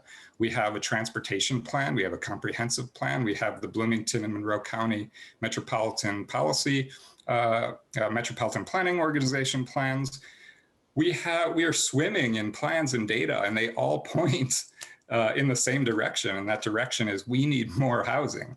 And, you know, a duplex, it's always going to be more affordable. A unit in a duplex almost always is going to be more affordable than a single family home in the same location, just by square feet alone. Some other comments I wrote down, you know, a building, it can house anywhere from 1 family to hundreds of families. Certainly we have buildings in Bloomington that house a lot of people, hundreds of people. And so going from allowing a detached single family home by right to allowing a duplex by right, and I think these should be allowed by right, is literally the most incremental change that can possibly be made. It's not a radical change at all. It's the opposite of radical. It is as incremental as it gets. And so I really think to echo Vox, I think this is a disingenuous proposal.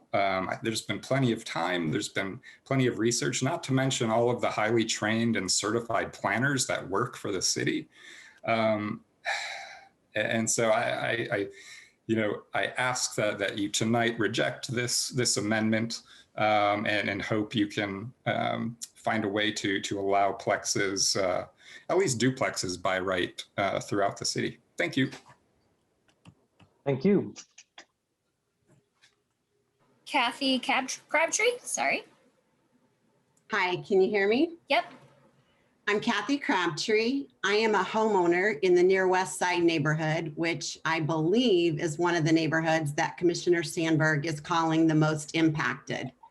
While I admit we are privileged to live in neighborhoods near downtown, I'm uncertain why we are considered more impacted than other community members. As Dave mentioned, countless studies have already been done, and I'll just name a few because he hit most of them. The ROI housing study, the city housing study, the hand consolidated plan, the transportation plan. I suspect that the data that came out of these plans is not considered, quote, quality, is because it does not support exclusionary zoning. As far as community involvement, the community has had the opportunity to participate in charrettes over the years, as well as over the last 6 months. City plan staff has been tireless and patient in meeting with numerous neighborhood associations and at council constituent meetings. It's disingenuous for the authors of the Hit the Pause proposal to indicate they are a new group concerned with housing equity, when about 2/3 of the members of this supposedly new group signed the Stop the B-Town Upzoning petition. Changing the name does not change the intent. The very reasons that this group cites for hitting the pause button actually support why we can't hit the pause button. People, though granted, not the Go Further Together folks, since they are primarily homeowners, people are suffering due to COVID and the faltering economy. In addition, citing the use of Zoom for the meetings as a problem is very self-serving. In fact, more folks who could not participate in the meetings if they were in person can participate with the meetings when they are via Zoom. The meetings are being handled exactly as they would be if they were in person. I am an organizer with Neighbors United, a group of Bloomington and Monroe County neighbors working together to build policies and system level changes needed to support affordable, equitable, and sustainable housing options. I mention this because, like me, the other organizing members of Neighbors United have been working on affordable and equitable housing issues in the city and county for years. While Neighbors United has taken a position regarding the UDO, we are not a single issue organization. It appears that some in the community are now interested in pausing and studying equitable housing options because they fear the UDO will impact them personally. I disagree with their tact of pausing the process to form yet another working group. This seems like a bureaucratic equivalent of creating a study committee to kill an issue with which you disagree. I ask the Plan Commission to vote this amendment down. Thank you. Thank you. Patricia Foster. I stumbled a lot. Was it okay? Thank you. Can you hear me? Yes. Okay. I strongly support pausing the upzoning so that we can get more data, and I think we do need more data, despite what other people say. We do not know even today what Bloomington's population actually is, much less what it'll be 5 to 10 years ago. The last reasonably accurate count of the population was the 2010 census. The estimates made by the American Community Service, upon which both the ROI and the Bloomington Housing Study, they use the same data. Those are estimates, they're not counts. They have large errors. The estimate for this year is 87,000 people, but the sampling error says it can be either 2,000 or higher or lower. If it's 2,000 lower, that is 800 housing units that wouldn't be needed. For the last 10 years, the ACS has estimated Bloomington's population growth to be a low 0.7%. Their error bars include 0. So it could actually be that the Bloomington population is declining. We won't know until we see the data from the 2010 census. And even then, there's a problem about what the impact of the pandemic might have been of people moving out of Bloomington because they no longer need to commute to work. I don't see why we shouldn't pause until we at least get the 2020 census data. Another source of data that we do have is IU Bloomington's enrollment. IU students make up half of the population, and the enrollment is dropping independently of the pandemic. It is now stands at 43,000. That's down 1% in the last 3 years. IU expects enrollment to go off the cliff in 2025, as everybody knows. In addition, the number of students taking online courses and not living in Bloomington was averaging about 2,500 per semester before the pandemic. Obviously, it went way up during the pandemic, and we don't know where it's going to settle after the pandemic. We'll know more about the number of IU students actually residing in Bloomington next year when things are more normal. So I really think that we need those data, and I also think the administration should be working more closely with IU in order to solve our common housing problems. After all, they have a very vested interest in actually knowing what their enrollment is going to be in the future. So in conclusion, I think these are unknowns, and it's misdirected to make such a radical change when if we just wait for a while, we'll have a lot more data. Thank you for allowing me to talk. Thank you. Janice Sorby.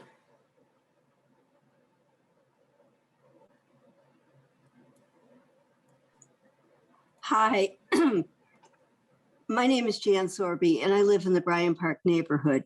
Please remove duplexes from the R1, R2, R3 zones. I am concerned about losing affordable housing options in the core neighborhoods. The city has stated that new development within the core neighborhoods will not be affordable.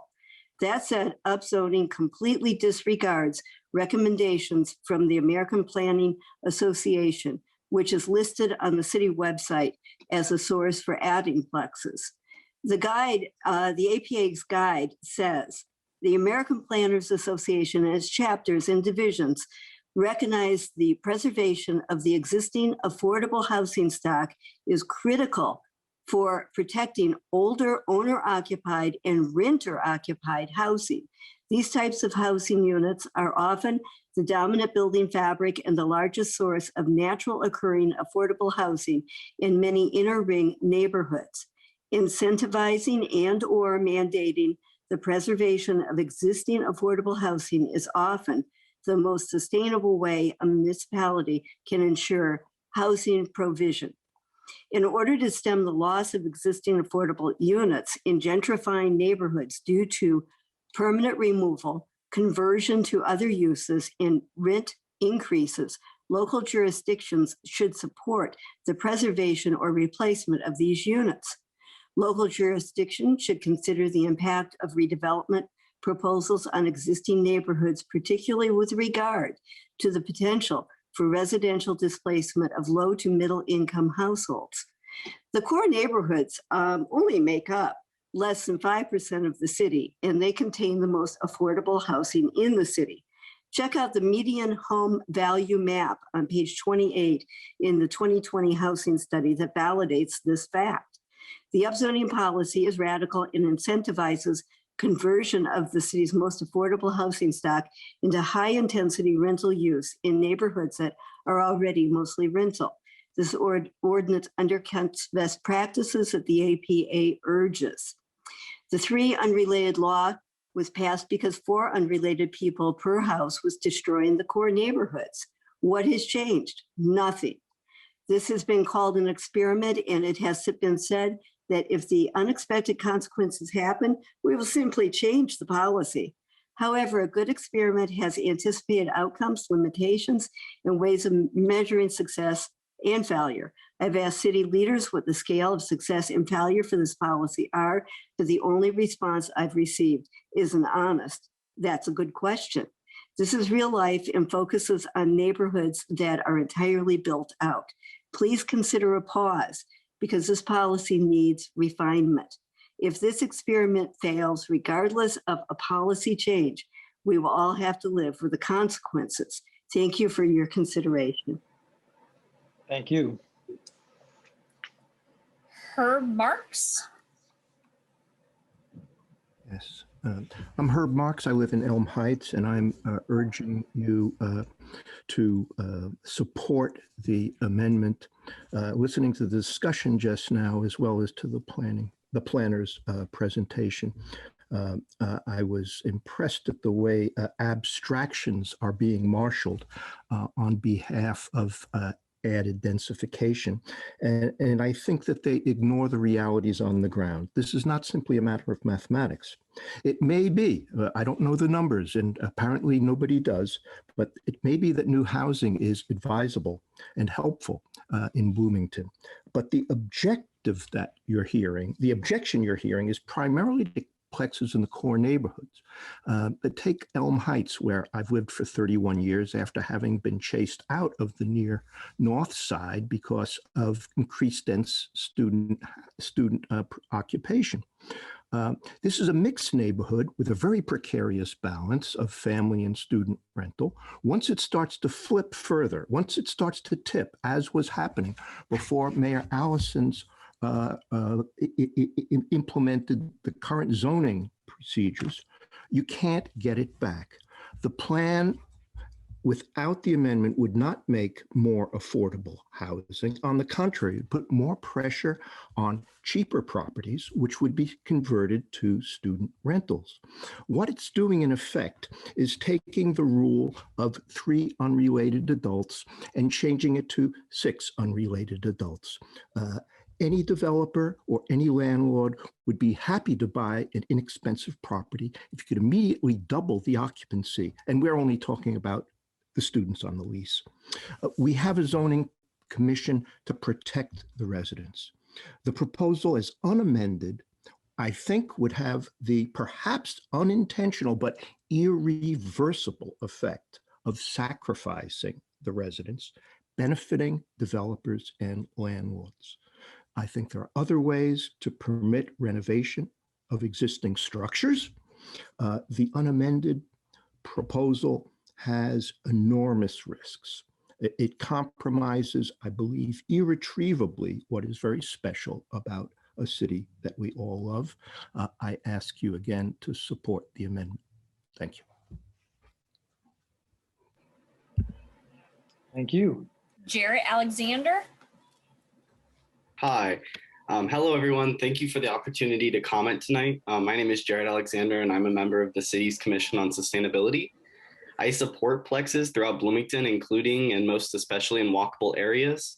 Allowing more housing types that are permitted by right rather than conditional will not only decrease the administrative burden on staff and commissions, but it is also the most sustainable and equitable path forward for our city.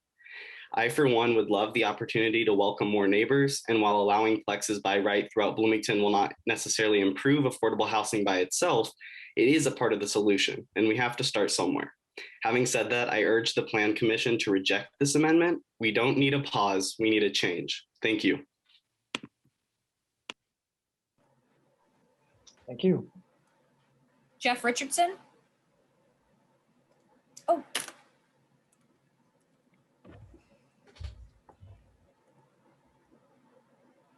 Oh, I see. Okay. Am I unmuted now? Yes, you are. I'm about to share your, oh, Keegan, I'm going to share his screen. So will you just time him off screen and let us know when he has 30 seconds left? Sure. Yeah. Thank you. Thank you so much, Jackie. You're welcome. This is the 3-minute version of my 5-minute speech. Again, my name is Jeff Richardson. I live in Elm Heights, and I'm delighted to be here tonight. Thank you so much. My remarks tonight will focus on three things: the efforts employed to more fully engage our community, sharing results from a citywide neighborhood housing survey, and suggesting a path forward. On the engagement front, I'll give you the shorter version. The Elm Heights Neighborhood Association has been fully engaged in the Plex matter, as a lot of you already know. We have not only shared our opinions, which sometimes differ within our neighborhood, but as importantly, we have also made an effort to listen and learn from others. Part of that has been a meeting with 7 of the 9 city council members. We've met with the mayor, both in person as well as a Zoom call. And also we've had the planning staff. Jackie has spoken to us a couple of times. On one of these calls, Steve Voland suggested that we need to do more than that. He said, I'd like to hear what in fact your neighbors think. I want you to go out to the neighborhood and find out from them directly what they think, not just a neighborhood association. And then he also suggested we should find out what people love about their neighborhood. So quickly, you can see it from this first slide that this is the response we got. Not surprisingly, it's a bit heavy on the Elm Heights side because that's where we started this effort. And then it evolved into a citywide survey. And if we had more time, we would have, I think, dug even deeper. But this gives you a quick snapshot.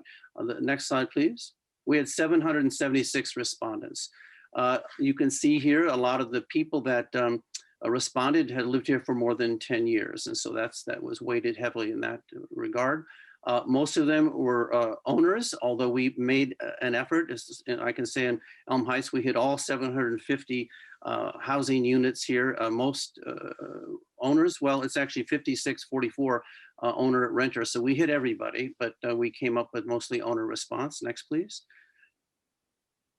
Then here, this is one I want to spend a little more time on. This particular question was worded, how best might housing be added to your neighborhood? And I want you to know the no new plexes was at the bottom of that list, but this is how the results came out. So you can see nearly 60% said no new plexes until further study, but you can then also see when you follow that this was not a yes or no, do you want plexes or do you not want plexes? And so I think that's important. You can see a lot of people in the neighborhood here said nearly 42% support accessory dwelling units. Another 35% support density along the edges.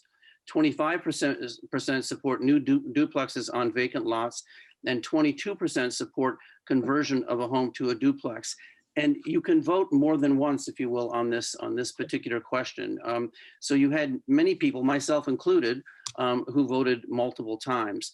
So I just wanted you to know there's a sense that there is a need here, but we need to do it more carefully. Next slide, please. That's 3 minutes. Oh, I'm sorry. Okay, thank you so much. Okay, thank you. Thank you. Oops, sorry. Next we have Carrie Thompson.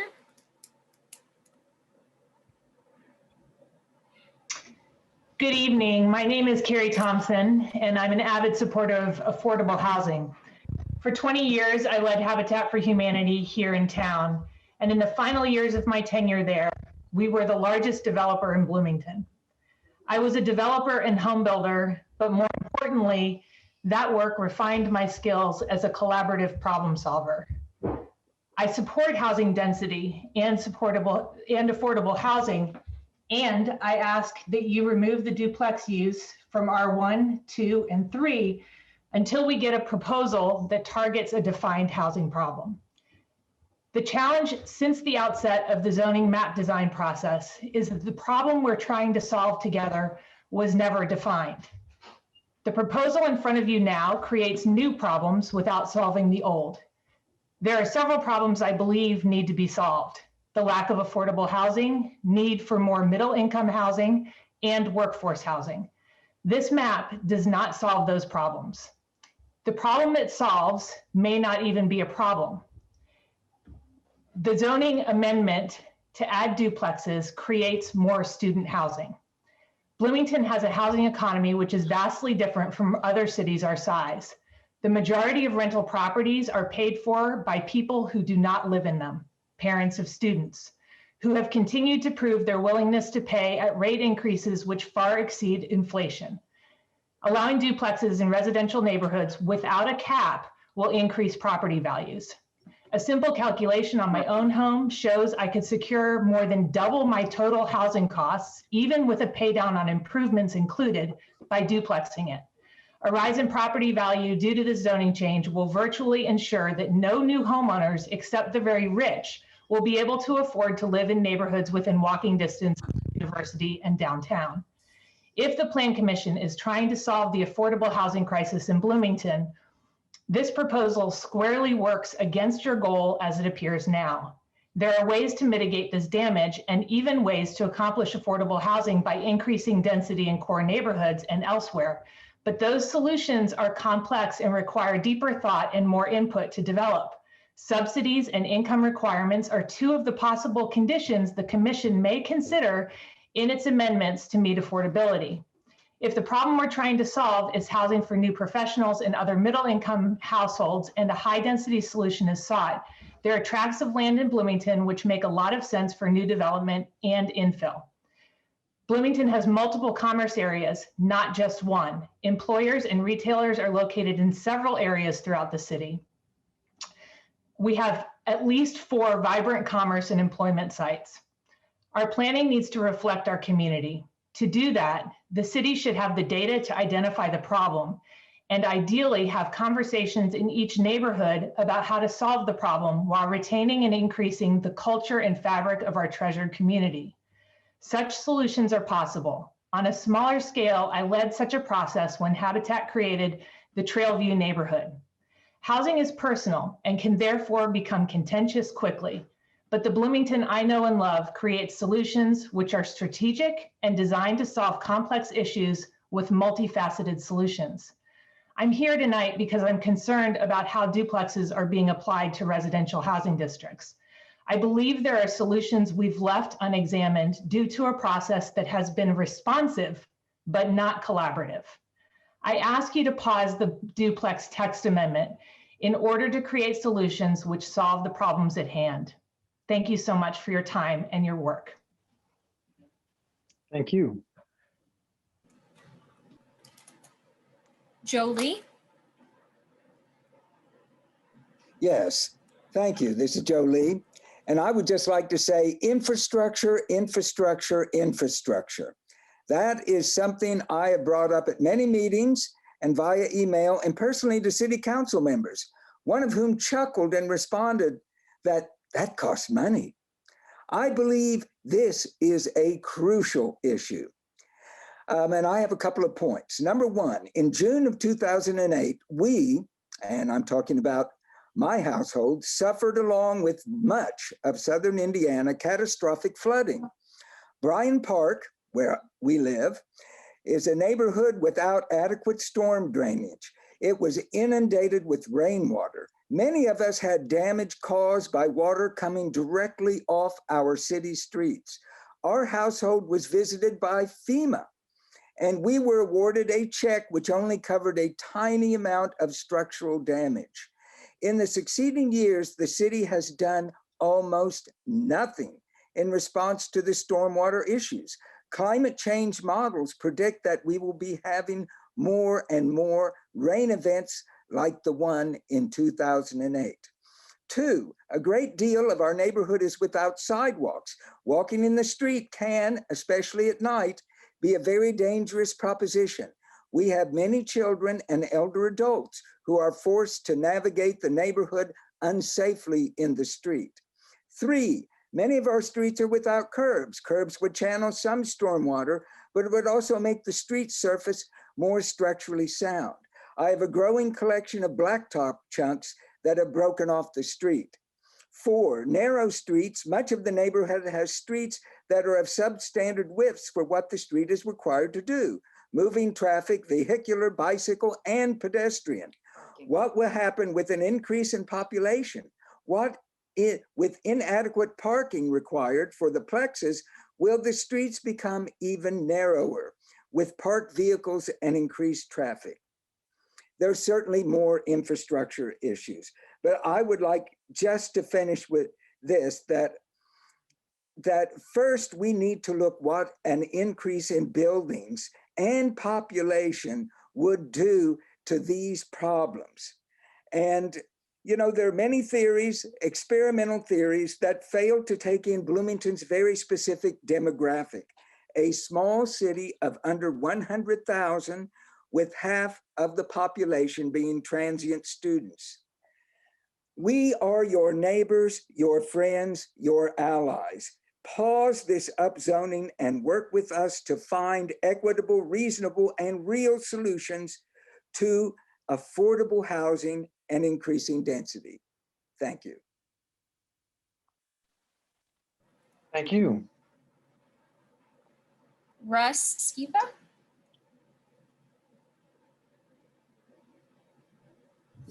Hi, thank you very much for allowing me to comment on this tonight. I'm Russ Skiba. I live in the Hoosier Acres neighborhood, and I'm currently acting as chair of the Go Farther Together working group. And I want to correct some misperceptions that I've heard tonight. This is not just a group that has somehow re-engineered or retailored the arguments of other groups. This is a group of folks who has been appalled by the lack of civility that has occurred in public meetings in the city of Bloomington in the last month, and could foresee that would happen again. When you have a stream that narrows down to a very narrow place with lots of rocks, you get a lot of turbulence. And in a position where we have to make crucial decisions on a very short timeline, that's what we get, is turbulence. So this isn't in any way a pause meant to be a stop. The Go Farther, the hit the pause button position, which, by the way, you can see and take a look at the Go Farther Together website, www.gofarthertogether.org. So those of you who want to actually see this should get on that website. Well, what this pause would do would be to engage the community more in a substantive, time-limited process. I think there's a lot of agreement that a process that was started in October during the height of the pandemic and in turbulent electoral political times is not a process that would allow sufficient input. Develop a coherent understanding of population projections for Bloomington and Monroe County. As some have said, we aren't sure that these housing figures that we have, and many of these studies are even correct. There has been no consideration of the census data. Third, to compare Bloomington to college towns of comparable size. I don't understand why we're comparing Bloomington to Minneapolis or Seattle. In fact, we should be comparing Bloomington to Ann Arbor, West Lafayette, Iowa City, Ithaca, New York, Atlanta, Georgia. What we're looking for is time to have participatory democracy around this issue. Thank you very much. Thank you. Richard Lewis? Hi, good evening. I'm Richard Lewis and I live in the Prospect Hill neighborhood. Oh, sorry, Richard, we can't hear you very well. Could you speak up? Yes, is this better? What did I say? A little bit, yes. I think we've got somebody else on. Go ahead. Okay, great. Thank you all. To the members of the Plan Commission, I appreciate very much your thought and your commitment and your time to these issues, and to the Planning Department staff. I know you've worked very hard on these issues as well. I'm not a member of the Go Farther Together group, but I do support amendment number 1 tonight for a time-limited pause in this process regarding the plexes in the core residential neighborhoods. I will say that after hearing somebody like Carrie Thompson speak, I know that we have dedicated professionals on our city staff, and I salute their work, but this is a community that houses a world-class university, and there are a lot of dedicated experts in their fields here in this community, and Carrie Thompson being one of those who literally from the ground up has built affordable housing in this town. And she summarized the points much better than I ever would, but it's a reminder to me how unfortunate it is that after what I think of as a bruising UDO process in 2019, that the administration decided to take a very aggressive and heavy-handed top-down approach to this issue, instead of turning to the community and saying, let's identify the issues and let's work together for solutions. Instead, the administration has identified its own brand of the issues and a solution that to me is not a solution. It's been pointed out that Plexes themselves will not solve the affordable housing issues that we have in Bloomington. And anybody I speak to in our community agrees that we need a greater quantity of truly affordable housing. But since, as has been pointed out before, state law prohibits the city enforcing owner occupancy in Plexes. Let me repeat that. State law prohibits the city of Bloomington from enforcing owner occupancy in Plexes. Therefore, we cannot guarantee that this is going to increase home ownership by adding Plexes. And unless, as Carrie points out, subsidies, grants, other incentives are in play, then developers are going to build, or even homeowners are going to build or redevelop at cost, which means then that these new units would be sold or rented at cost. So we lose the affordability component.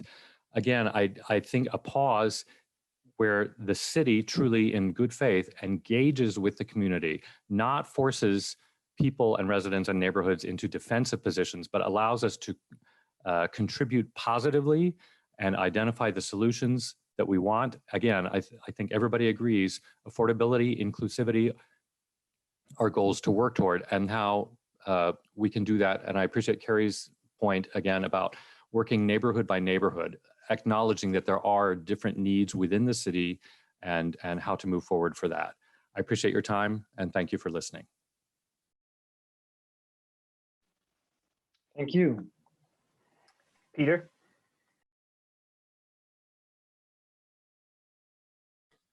I'm sorry, Peter Dorfman from the Near West Side. Appreciate the time. I will stick closely to the details of Amendment 1, which I support. I am amazed, honestly, that we haven't heard more comment about Zoom. I have been opposing the upzoning of Bloomington for more than 2 years now.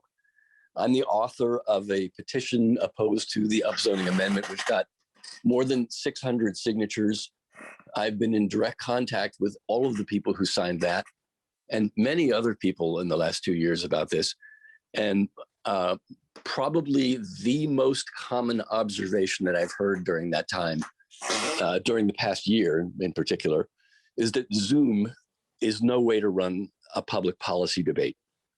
I know there's a difference of opinion on that. I have heard the suggestion that through Zoom, more people can participate than would be able to if they had to go to the meeting in person.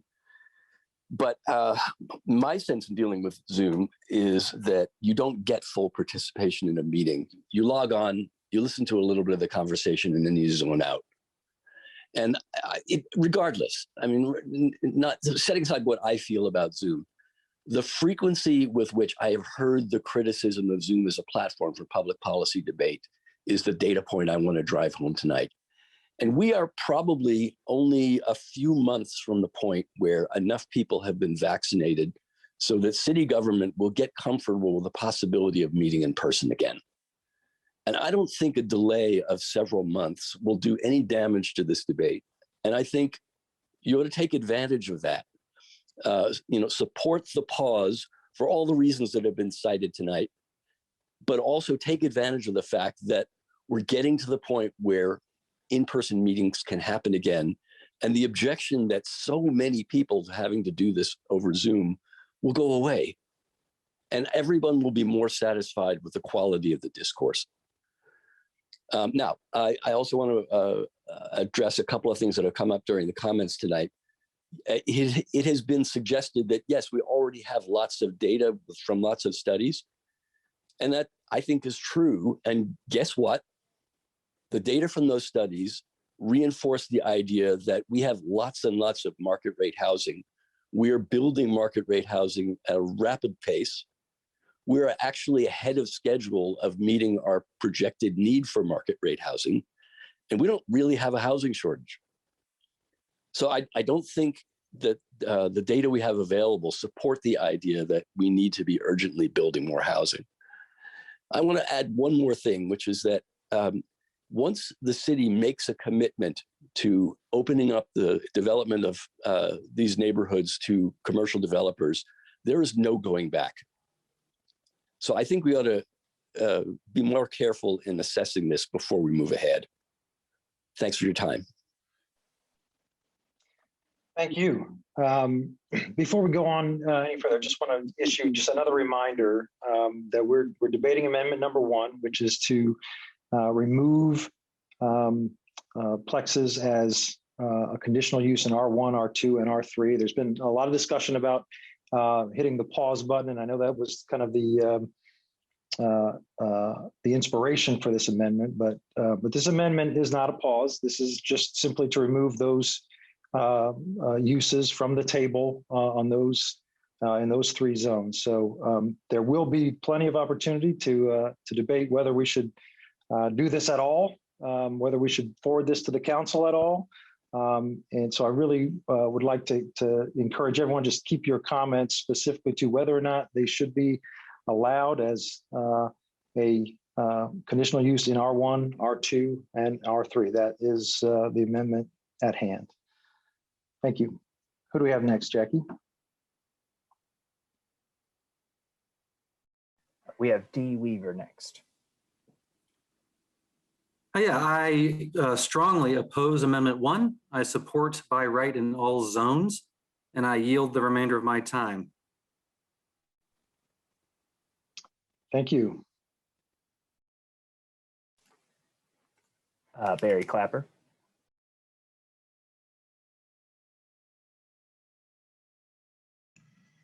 Hi, good evening. I'm Barry Clapper. I support this amendment, and I specifically support this amendment because it addresses a lot of existing neighborhoods across the city. And I'm going to speak tonight about one effort that I would like to see undertaken during a pause. The proposed Plex ordinance represents a broad brush approach in terms of architectural form, how that is addressed. And it does not reflect the complexities of Bloomington's many different existing neighborhoods. As currently defined, there are only 4 design regulations for plexes relating to roof pitch, front porches, setbacks, and vehicle parking access. This is not sufficient. Daniel Paralek, in his important book, Missing Middle Housing, lays out the argument for the need for these types of housing forms and how best to implement them. He says that a desired degree of change in each area should be based on thorough analysis, input from the community, clearly defined goals and objectives, and ideally a detailed vision. The integration of form-based code into our use-based Unified Development Ordinance would be the best planning tool to accomplish this. The purpose of form-based code is to create an appropriate form and scale that is represented both by word and image. This method can provide a higher level of predictability, which leads to compatible outcomes for neighborhoods and provides more clarity for developers. Developing form-based code requires some time and investment in order to accomplish. It is considered the best practice and what we should be doing here in Bloomington as part of this effort. I support taking a break in order to allow for this type of process to happen, and that is why I'm asking you to vote for this amendment this evening. Thank you so much for your time. Thank you. Rick Wells.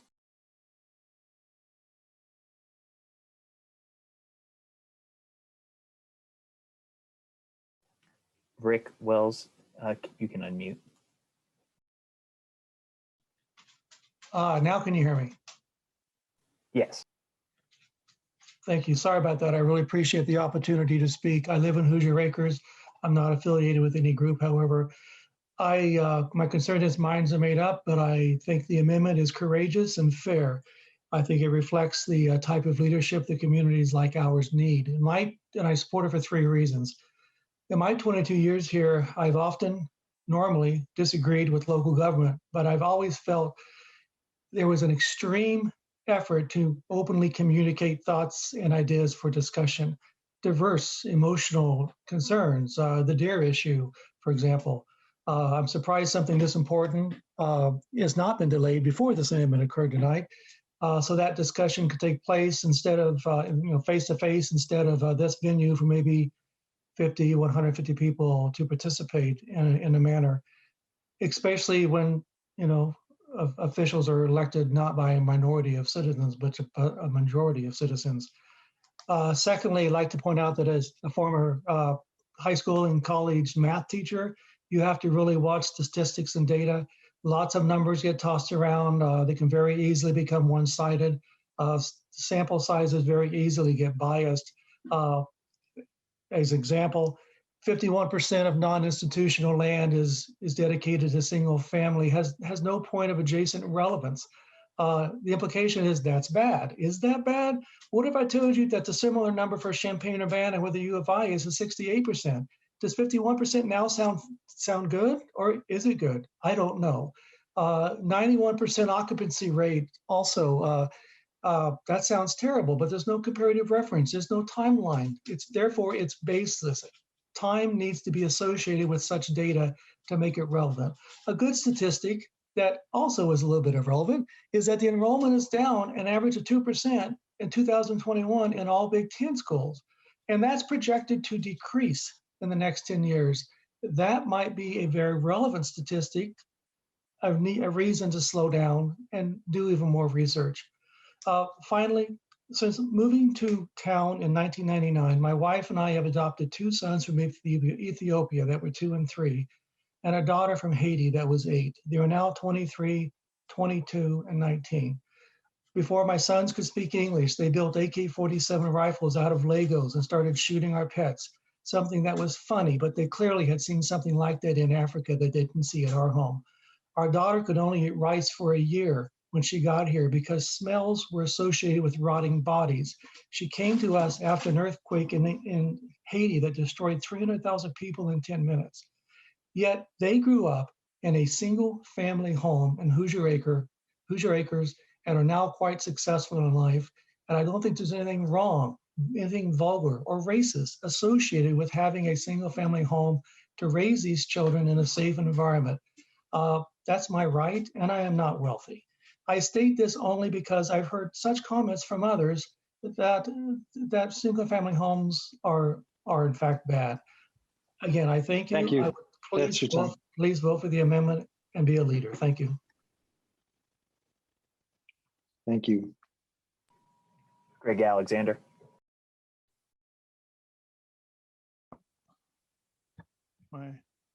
Okay, thanks. Hi, I'm Greg Alexander.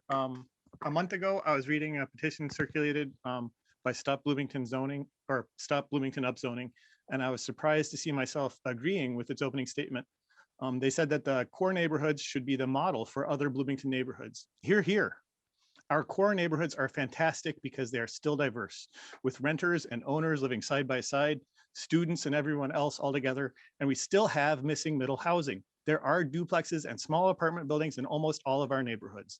Before they were banned about 30 years ago, it had been legal for decades to put duplexes in these neighborhoods, and that process built the neighborhoods that I love. For all of my life, since when I was a visitor from Ellettsville, when I was an IU student, when I was renting as a young professional, and today as a homeowner in Maple Heights, I have loved these neighborhoods precisely because they have such a great mix of housing and residents. When I lived in and visited other college towns, I realized exactly how precious this mix is. So many other cities have only the extremes with nothing in between. You can either rent in a Smallwood type development or you can buy a house. There's nothing in between in most of this country. Everywhere else I lived was much more segregated than Bloomington, with stark uniformity in each neighborhood. I love my core neighborhood. For 30 years, the current form of my neighborhood has been illegal. And as properties have been redeveloped, we have been losing some of the diversity which I have loved. When people update houses in my neighborhood, they are uniformly being converted into luxury single-family housing.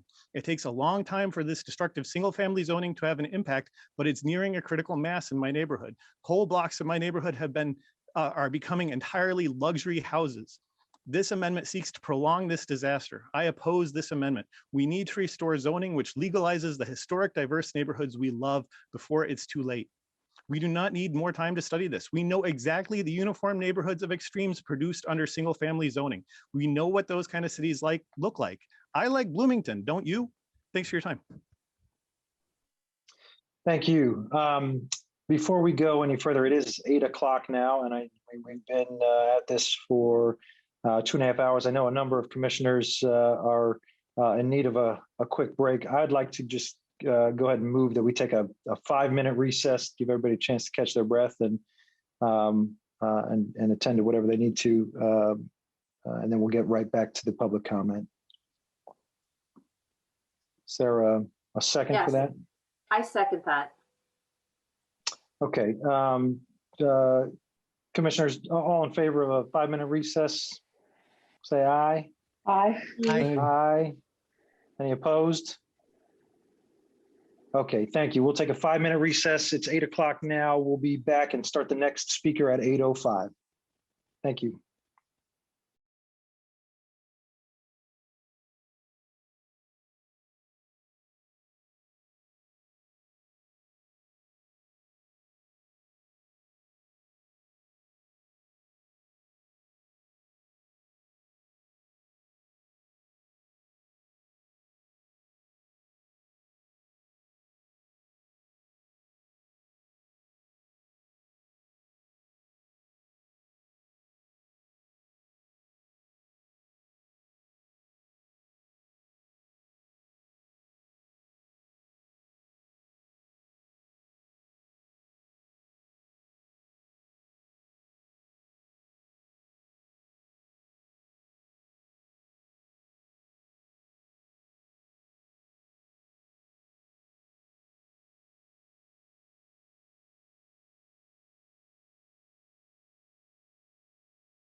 Okay.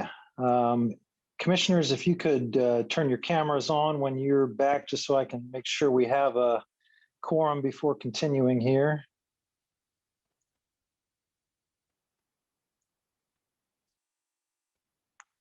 Okay, looks like we do. Okay, let's recognize the next speaker. All right, Nathan Geiger.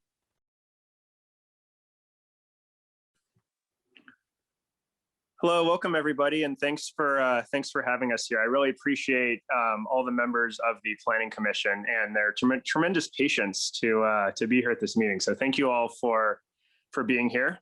I live in the Bryant Park neighborhood, and I wanted to say that I oppose this amendment. And let me start by saying that I think public engagement and comment is actually really important. That's something that's deeply important to me. I've written a lot about why we don't talk about climate change as a society and how important that is for us to engage in these sorts of conversations. So I think that is actually very important.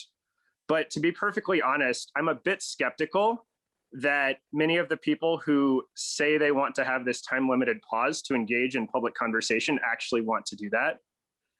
In 2018 and 2019, I was on the executive board of the Bryant Park Neighborhood Association, and me and many other folks living in the neighborhood, mostly younger folks living in the neighborhood who were in our 30s, all were, in support of re-legalizing duplexes and allowing greater diversity of housing. And we tried to engage others in conversation to find common ground. We were trying to see, ways we could bring people together. But it seemed that nobody in the neighborhood who was against this wanted to engage with us, wanted to have conversations with us. In fact, several neighbors stopped talking to me entirely as a result of the fact that we disagreed on this issue. And so I would point you all, if we want to think about alternative motives that some people may have, I'd point you all to the book Merchants of Doubt, which is an excellent book by the science historian Naomi Oreskes.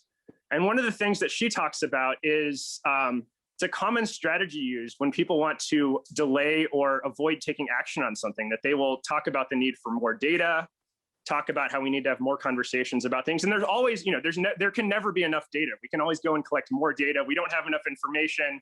The world is so complicated. We can always go and get more information. We can have more conversations. But I would ask, are the people who say they want to have these conversations, are they actually interested in having these conversations? And in my experience, if the conversation means a two-way conversation where we listen to each other and learn from each other, and they're willing to acknowledge the views of people who also support duplexes, in my view, the answer is no.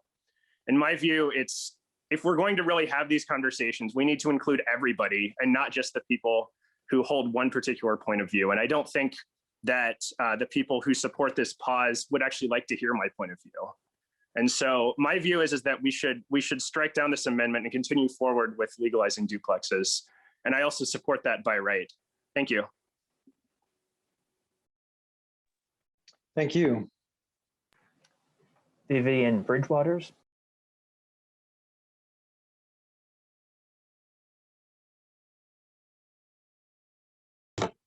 Okay, I'm from the Near West Side community. Can you hear me?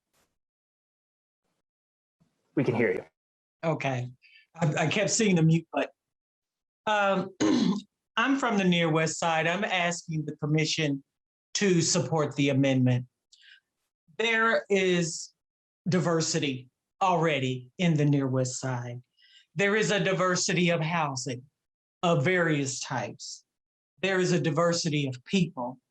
There is a diversity between homeowners, renters, senior residents, younger families that have moved into the neighborhood. There's a revitalization of the neighborhood in that a lot of homes in my neighborhood are being, remodeled. A lot of the homes where older citizens have either passed away or have gone to independent living, houses have been torn down and new single family dwellings built on those same lots. And so when I sit on my porch, what I see are all kinds of people getting on the bus, riding the bike, in their cars, going up and down Kirkwood Avenue, living in my neighborhood. I don't see the need to overrun the near west side with plexes at will. And so that's why I am supporting the amendment and would like to see it go forward. I have no alternative strategy or alternative motives, as some have indicated. I don't believe adding the plexes is going to provide affordable housing in the near west side.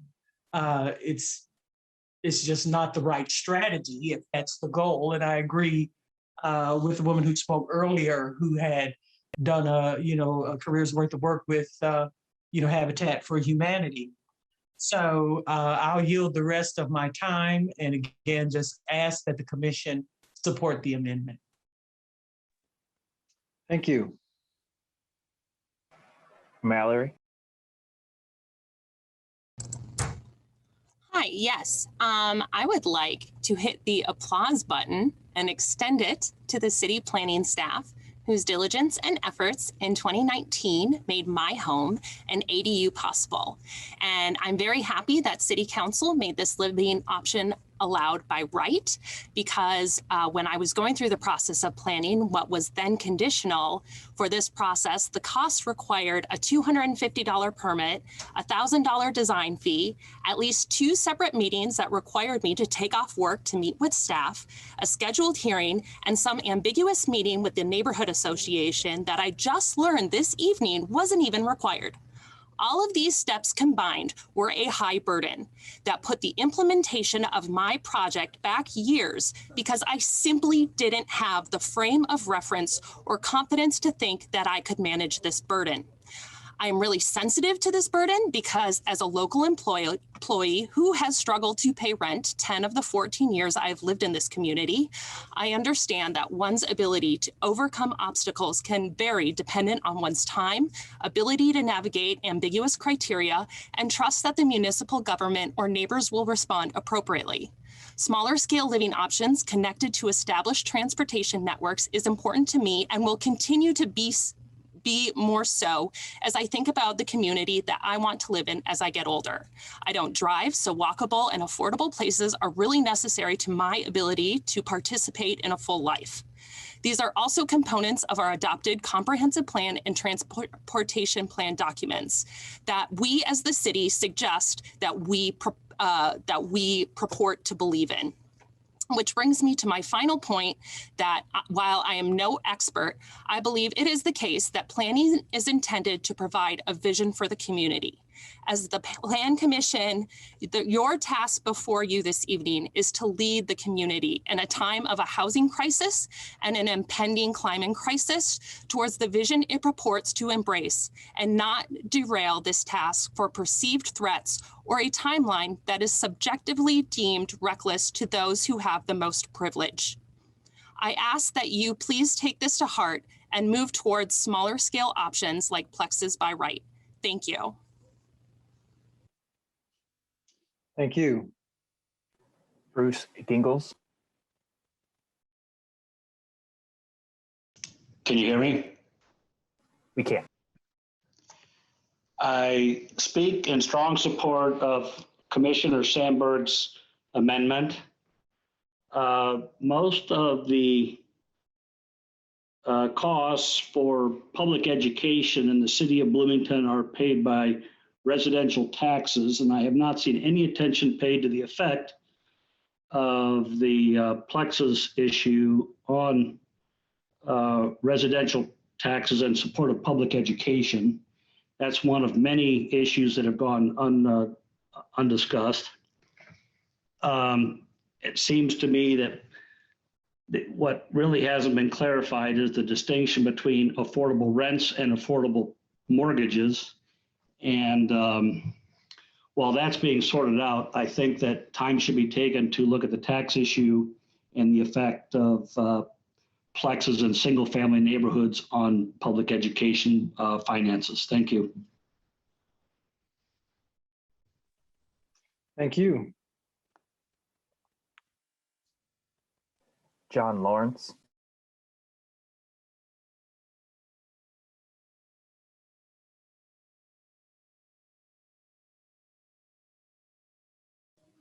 John, you should be able to unmute. Oh, Sorry, I was having trouble there. Good evening. My name is John Lawrence and I live in Bryant Park. I'm part of the Go Further Together group. I'm here to discuss proposed changes in the UDO regarding density in the neighborhoods. I could and often do argue this issue on the merits of adding multifamily housing forms in existing neighborhoods. There are a number of reasons why I don't think this makes sense. Price points won't be affordable. It takes away a dwindling stock of already affordable housing, etc. Other people are here tonight to argue the merits, but I'm here tonight to argue against this from a more basic point of view. The comprehensive plan says don't do it. The city spent thousands of dollars and thousands of community hours to craft and then pass the comprehensive plan. You, as a body, passed this important document as well as City Council. And the sole intent of the comp plan is to guide in the drafting of the UDO before you tonight. I'd like to read 6 sentences I pulled from the comp plan. Number 1, existing core neighborhoods should not be the focus of the city's increasing density. Number 2, Bloomington's older urban, small-scale, compact, single-family housing stock located primarily around the city center and university provides some of the city's more affordable housing stock and must be protected. 3, more market opportunities may exist to convert single-family homes from student rental to owner-occupied. 4, avoid placing these high-density forms in single-family neighborhoods. 5, continue to support and promote affordable home ownership. And 6, the conversion of dwellings to multifamily or commercial uses should be discouraged. Those are pretty straightforward statements, not a lot of interpretation necessary. So I'm a bit confused. Why we're even having this conversation? Why did we spend all that time and money on the comprehensive plan if we're not following it? Please remove multifamily forms from our already dense and affordable neighborhoods. And please, I'd like to say that I support this amendment. Thank you. Thank you. Bill Boss.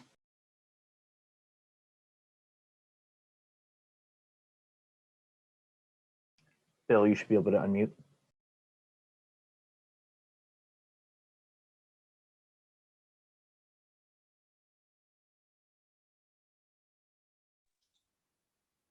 So I am unmuted now. Okay, now it's showing.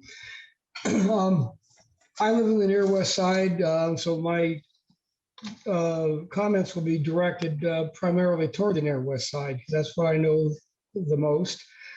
I love this neighborhood because it is a very diverse neighborhood. It is diverse in many ways. We have a diverse variety of housing, and we have a diverse number of people.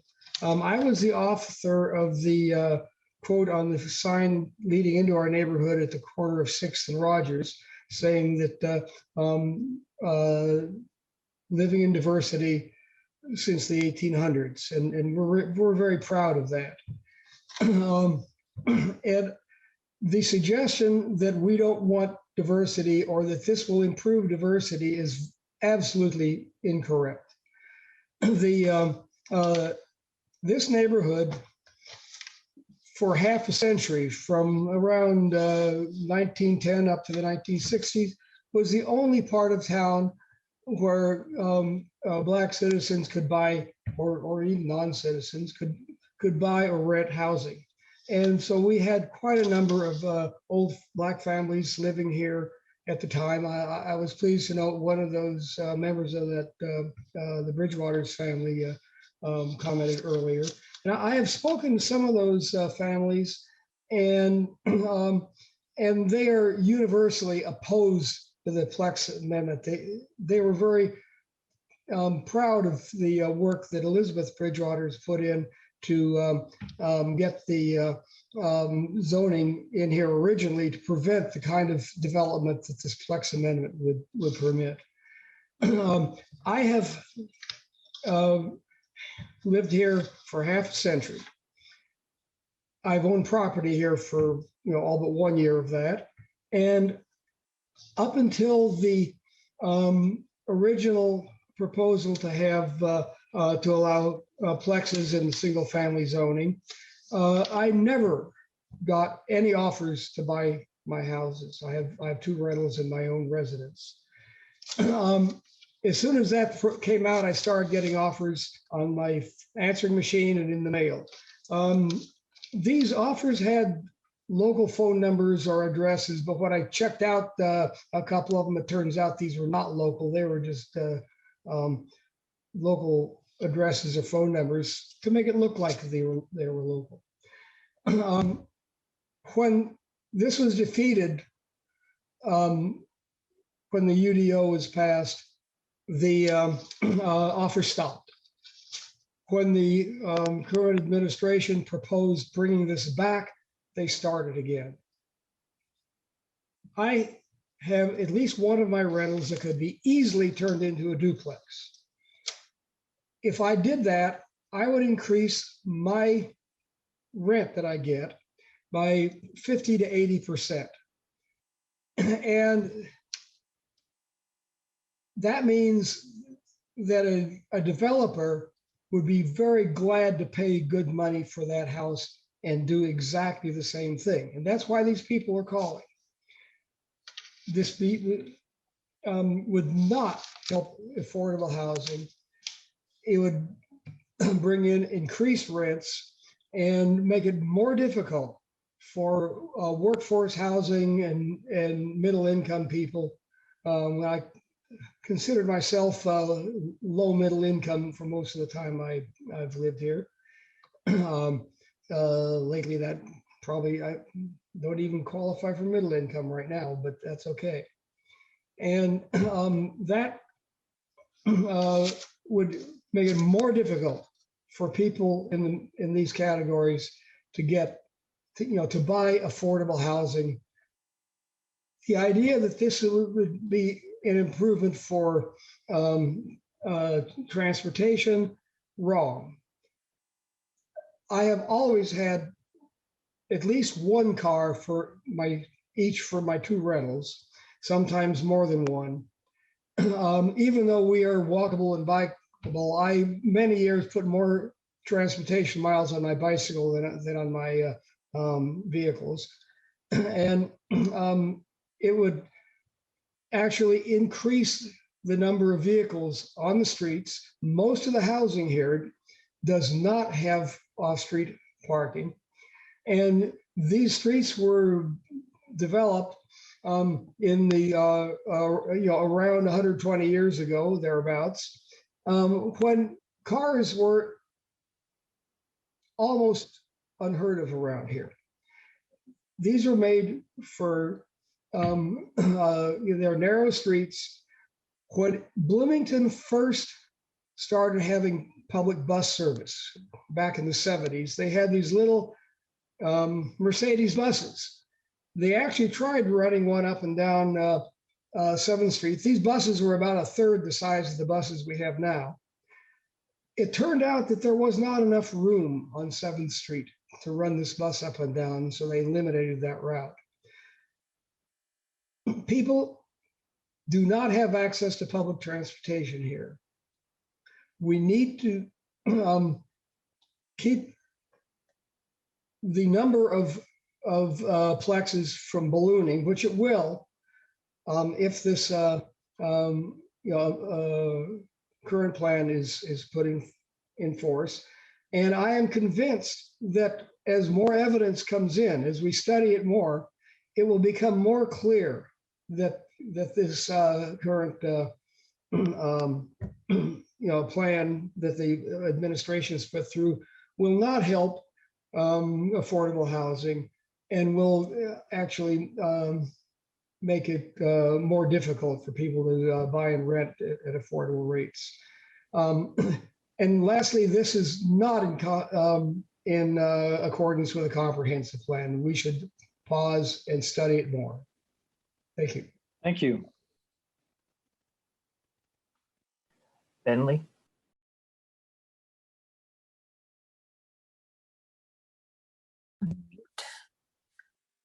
All right. I'm sorry, are we doing video or no video? No video. No video. No video. Please do state your name for the record, though. Yes, my name is Wendy Brisht. And I'd like to thank you for hearing all of us. I am in favor of the amendment. I have been a resident of Elm Heights since I was 4 years old, which was in 1963. And I had kind of a ringside seat to the history of Elm Heights, which is really important to know in order to move forward, because what is considered an experiment now was already done. And we have clear evidence of it. I think the speaker who talked about loving Bloomington neighborhoods diversity he actually described an opposite situation than those of us who live maybe closer to the university have observed. And I think this is a real reason why we need planning that takes into account the needs of different neighborhoods in different areas with different challenges, especially you, because what I saw, I worked for a landlord professor actually during the 80s and 90s, and who had amassed 25 homes, and she only stopped buying because of Mayor Allison's restrictions. I think when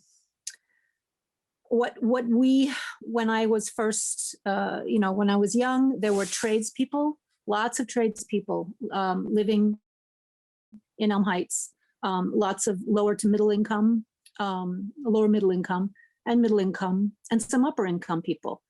But that all changed when the IU population started to swell, and it became very profitable to rent and much more profitable than to sell.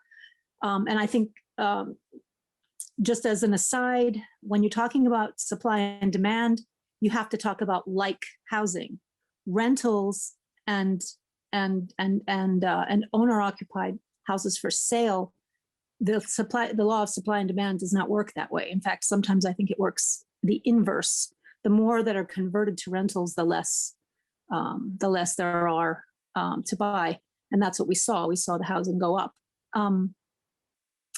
What we saw was that all those trade neighborhoods disappeared and turned into 100% student rentals.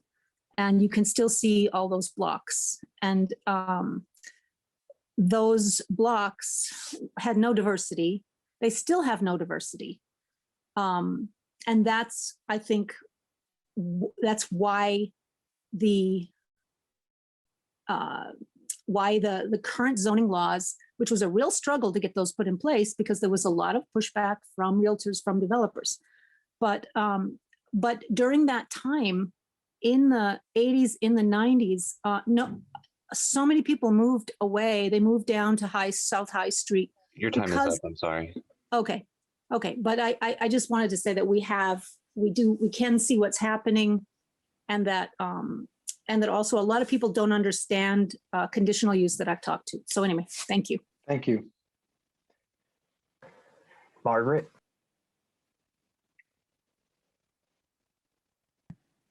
Hello, hello, friends, neighbors, and colleagues. It's good to see you here in this format. I'm Margaret Clements, and I serve as president of the Monroe County Plan Commission, vice president of the Board of Zoning Appeals. Also, I'm a commissioner on the Economic Development Commission and for the county, and I serve on a water board. So I also direct a research institute. And so one of the things that has occurred to me through this conversation tonight is how many experts we have in our community and how wonderful it is to have everyone weigh in. But one thing that I would like to speak to you tonight about is that we are in a complex system. And by Bloomington's kind of increasing tendency to not adhere to its adopted comprehensive plan, it's a game changer for us in the county. It puts into question all of our own comprehensive plan, the area urbanizing plan, and other information and plans that we have adhered to control our own development. I would like to echo some of the statements made earlier. Carrie Thompson's statement that we risk solving the wrong problem. Rick Wells, that we have many measurement problems without any kind of contextualization. And Bruce Jingle's comments that there could be unintended consequences, for instance, to our school funding. And then finally, I'd like to speak about the studies that have been proffered, and it's frequently cited and replicated into a new format and proffered again. There seem to be faults with a lot of those studies, and the data is really very much in question. And the ROI study, for instance, indicates that we need somewhere between 5,100 and 5,200 housing units by the year 2030. And that study was authored in 2018 or 19, and we've exceeded that at this point. We have 4,089 new multifamily units in the city, excluding elderly housing, excluding the McDowell neighborhood, 123 units that have been recently approved, excluding the hospital site, excluding Switchyard Park. And we have 1,865 units in the county that were either have been approved, are being built, or under consideration.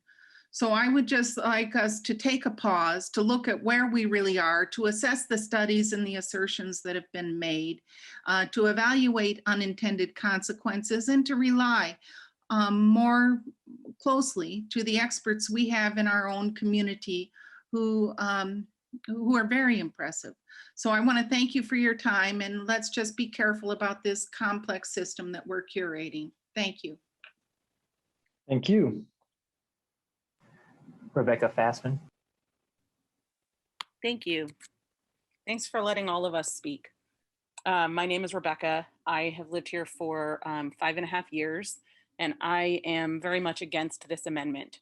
I live in an apartment downtown and have been limited to living downtown since I work for IU and don't have a car and also don't ride a bike, which is a transportational defect that I'm not going to solve tonight. So I also want to echo the statements about public transportation not being sufficient. But back to housing. I've only lived in big cities before moving here. And out of the 3 big cities I've lived in, New York, Chicago, and DC, where I'm from, Bloomington is by far the most segregated and classist place I've ever lived. The only reason I can think of as to why you wouldn't want Plexes in as many neighborhoods as possible and to encourage as many different types of housing as possible when you have so much data that supports the need for both is racism and classism. Not allowing Plexes will ensure that this segregation continues. Please allow Plexes by right and understand that your neighbors who are less fortunate than you are still deserve a home, access to resources, and safety. Thank you. I yield my time. Thank you. Dave Rollo.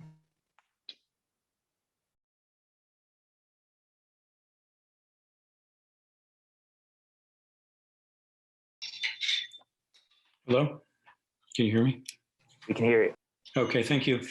Good evening, commissioners. I'm Dave Rollo, City Council, resident of Sumax neighborhood. I've been a Bloomington resident for about 40 years, and in that time, I've witnessed, as many of you have, many neighborhoods struggle. Today, Bloomington's success is due in large part to neighborhood cohesion.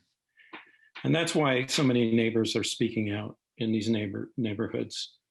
The neighborhoods have worked for decades to develop and maintain their integrity and cohesion by transitioning to owner occupancy. Increasing rentals within core neighborhoods, which conditional use of Plexes will manifest, threaten that neighborhood integrity. It works counter to our goal of owner occupancy, as was stated, is explicit in our comprehensive plan. It works counter to our goal of affordability, since modest, affordable single-family homes will be most vulnerable to conversion, and that conversion to Plexes will be to rentals.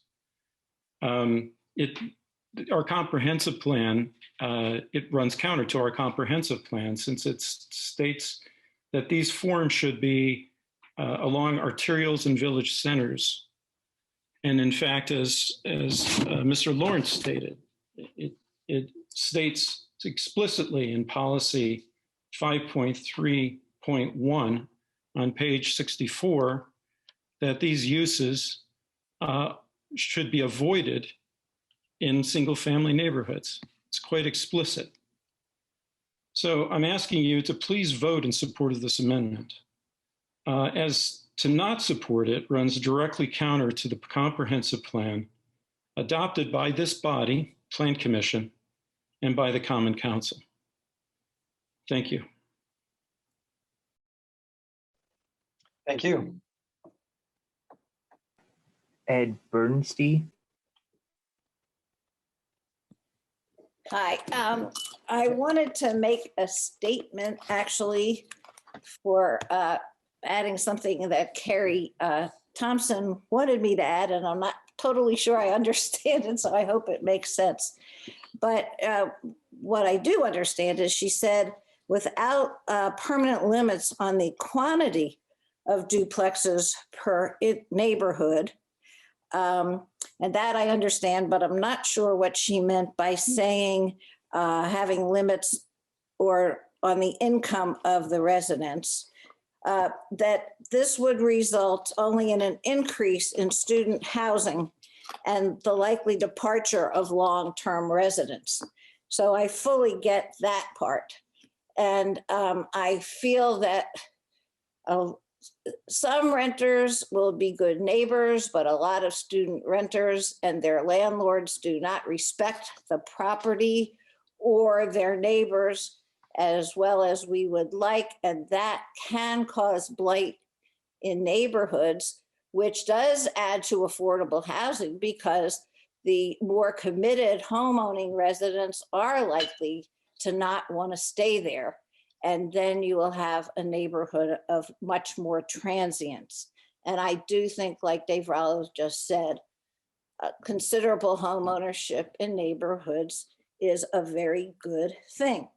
I want to echo Vivian Bridgewater's because I fully agree with what she said in terms of Heights where we live, that we have a great diversity of housing types and people and enough density with our current mix of single family homes and plexes. So our block has also a vast apartment complex, just 2 blocks away. So the other thing that I am sad to say as an elder who is an activist and an idealist at my stage of life, I'm sorry to say to the idealistic younger activists that economic realities limit the affordability that just couldn't happen with the proposed zoning changes. So I fully support hitting the pause button and looking more thoroughly at what we are doing to our town and do something for our town and its residents. Do it together, collaboratively. Thanks. Thank you. Paul Ash. Hello, this is Elizabeth Cox Ash. I have been a Bloomington resident for 41 years as a renter initially, and then as a homeowner in 1991. I've also been involved with Bloomington Restorations, BRI, since about that time. I was originally on the Affordable Housing Committee for BRI in 1998 and have been all the way through. And I worked for a local bank, so I financed some of these projects. So I'm with Carrie and supporting affordable housing. We have done both renovation and we have built new houses. And if you look on the balance sheet on each side, new housing is quite a bit more expensive than redoing an initial house, remodeling an initial house. So therefore, anyone who wants affordable housing, you should not be tearing these things down for plexes. I support the pause button simply because we need more data before you make a decision. We don't know what IU is going to do. I was also a student loan officer. I saw in the 1990s, IU focused more on East Coast and West Coast students and out-of-state students because they could get more money. So these people had more money, they could pay higher rents. So anytime you're talking plexes and higher rents, you're not supporting affordable housing. So therefore, I support this amendment for the pause until there's more data. And I want to thank Susan for being courageous enough to bring this up, because this definitely needs to be looked at again with more data. Thank you. Thank you. J.A. Whitmer.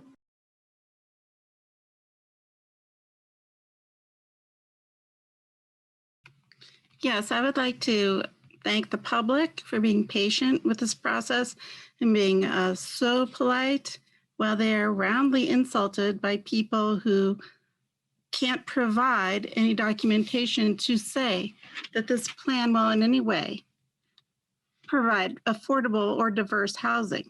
I've lived here since the 1980s. I've been a student. I've been a renter.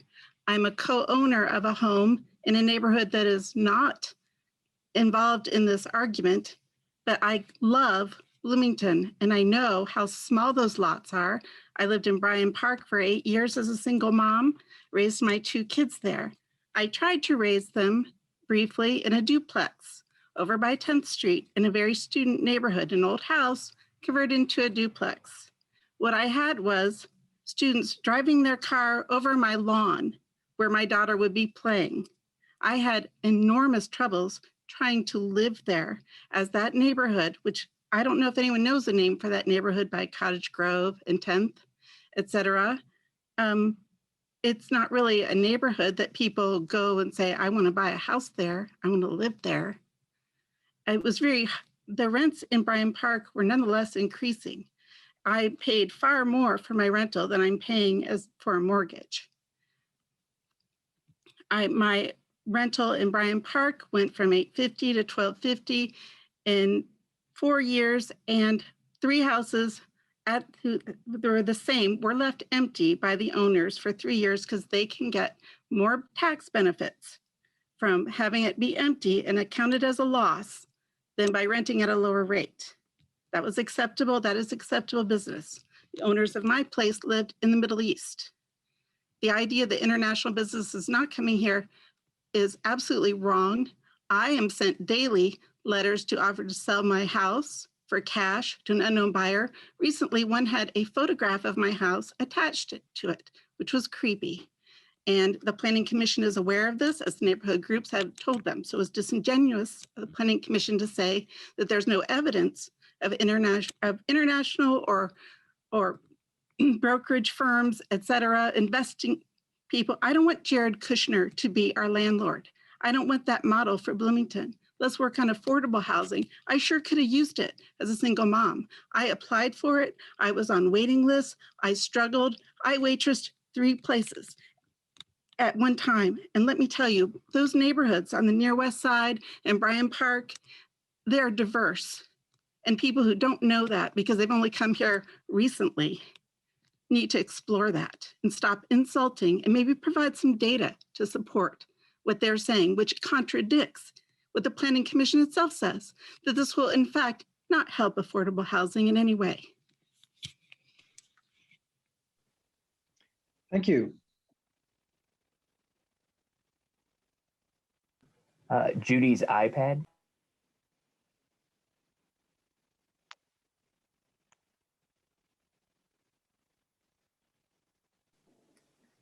Yes, my name is Judy Fulford, and I lived for 36 years in the old Northeast neighborhood.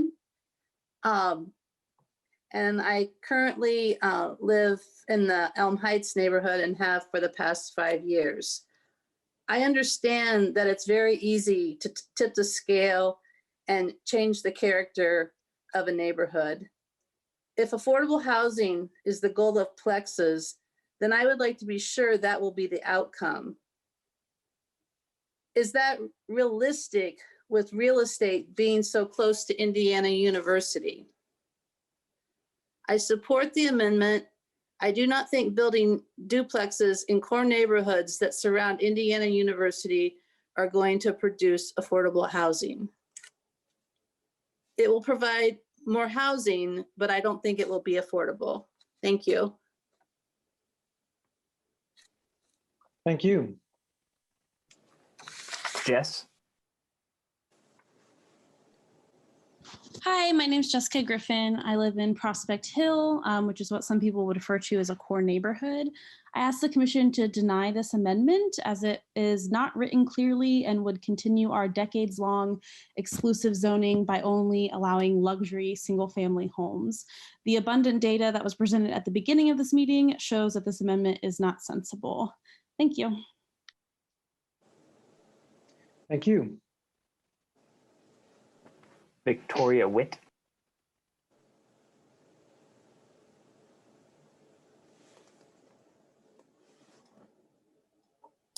Can you hear me now? Yes. Good, good. I'd like to start out by saying that I do support the amendment to pause the process of these changes that are being made. It seems that allowing duplexes citywide may sound like a great solution, contributing to diversity and equality. But decisions such as this should be based on as many facts as can be brought to the table, not on just trendy theories. I have not heard anything from the planning staff about finding out what the ratio between owner-occupied housing and rental housing is in the core neighborhoods. I believe that the figures that Jackie quoted were the ratios over the whole city, which is a big difference. It seems that knowing this would be a vital piece of information when proposing the possibility of doubling the number of renters in any new duplex. Remember, we're not just talking about another 3-person rental being added to the neighborhoods. We're talking about a duplex with 6 renters to a building, as opposed to 3, which is the allowable number presently. For example, in the Bryant Park neighborhood, this ratio is close to 50-50. That balance is very precarious for them. You tip the balance and things in that neighborhood will change drastically, and doubling the number of renters in new duplexes will escalate that change greatly.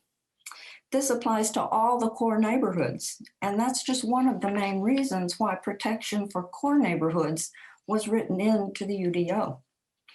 Consider Bryant Park and Hoosier Acres. Which neighborhood can better absorb duplexes housing 6 occupants?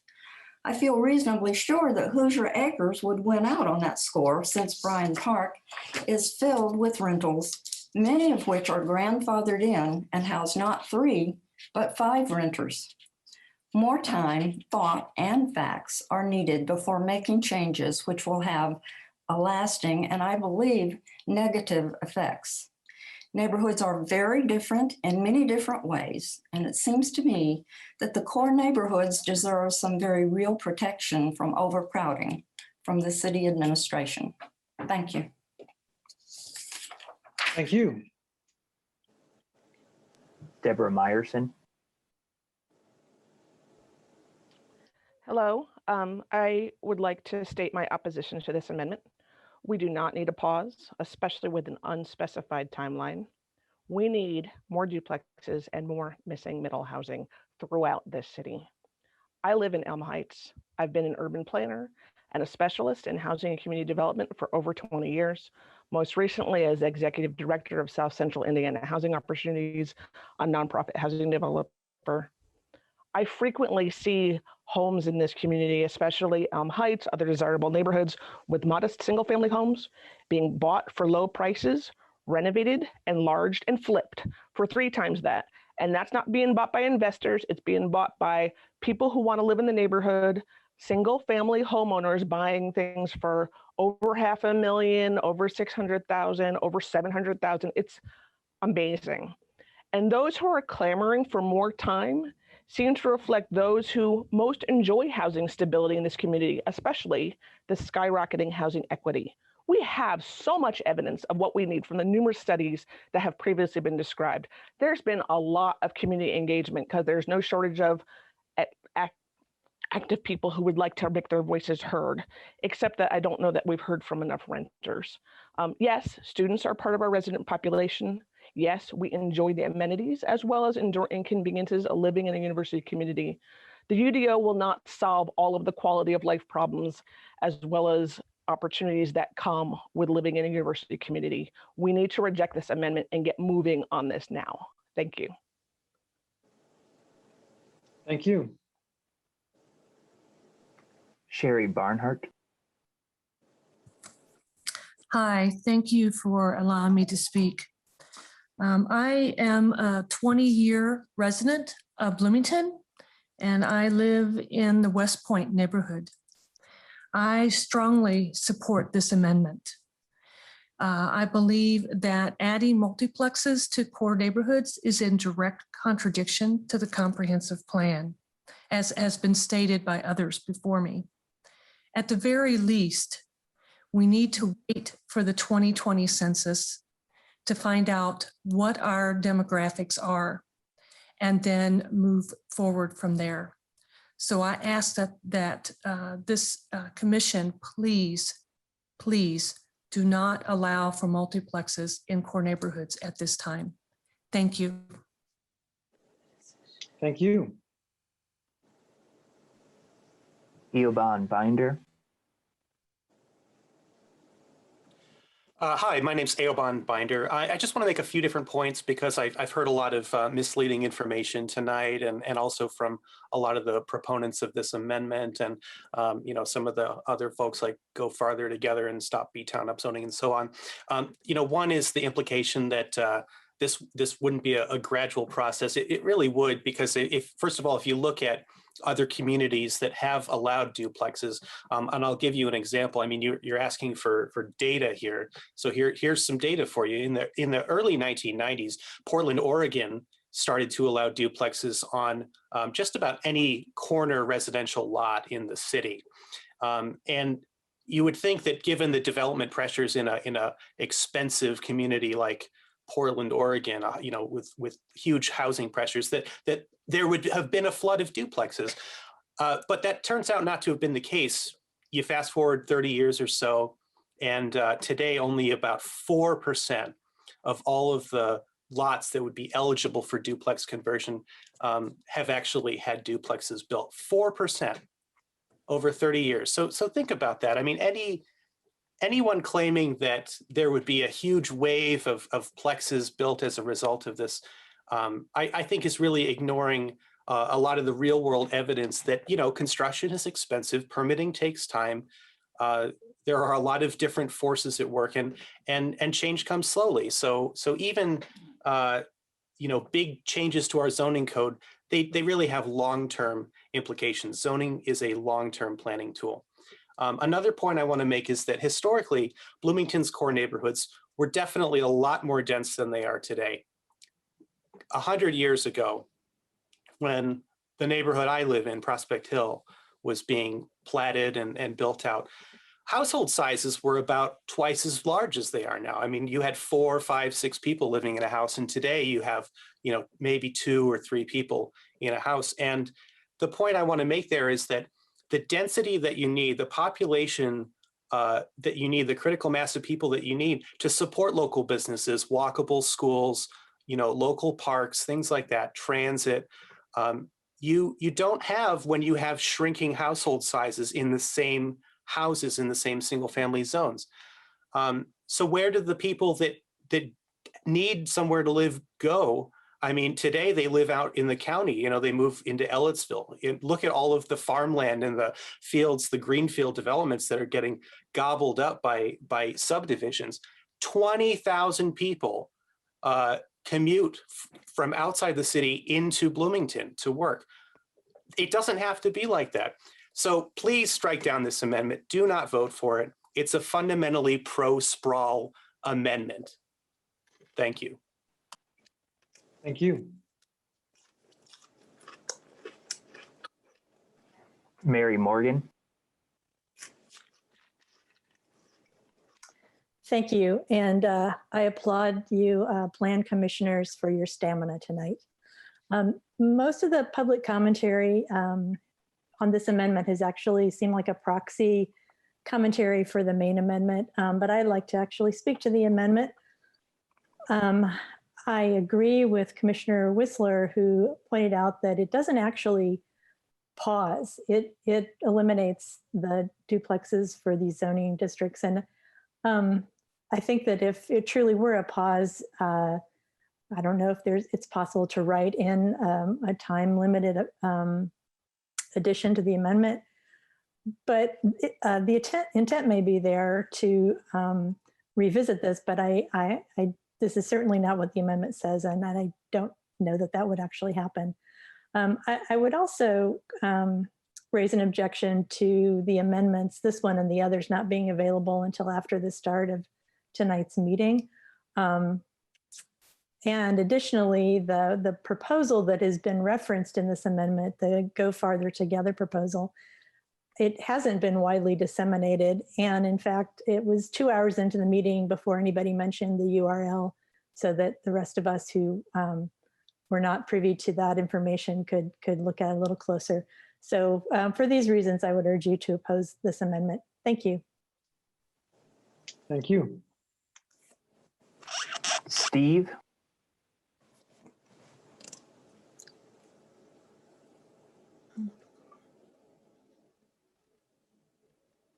Steve, you should be able to unmute.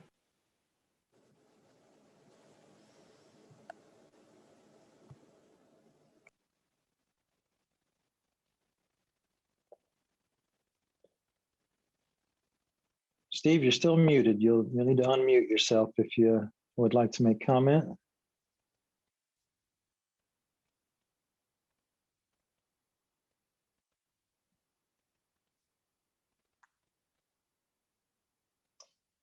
Mute button is typically down at the very bottom left corner of your screen if you're having trouble finding it.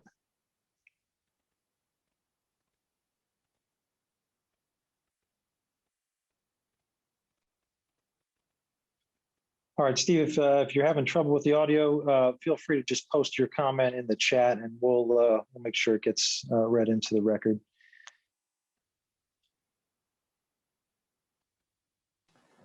RM. Hi, can you hear me? We can hear you. Thank you, commissioners, for all of your patience. I really appreciate that and all the work you've been doing.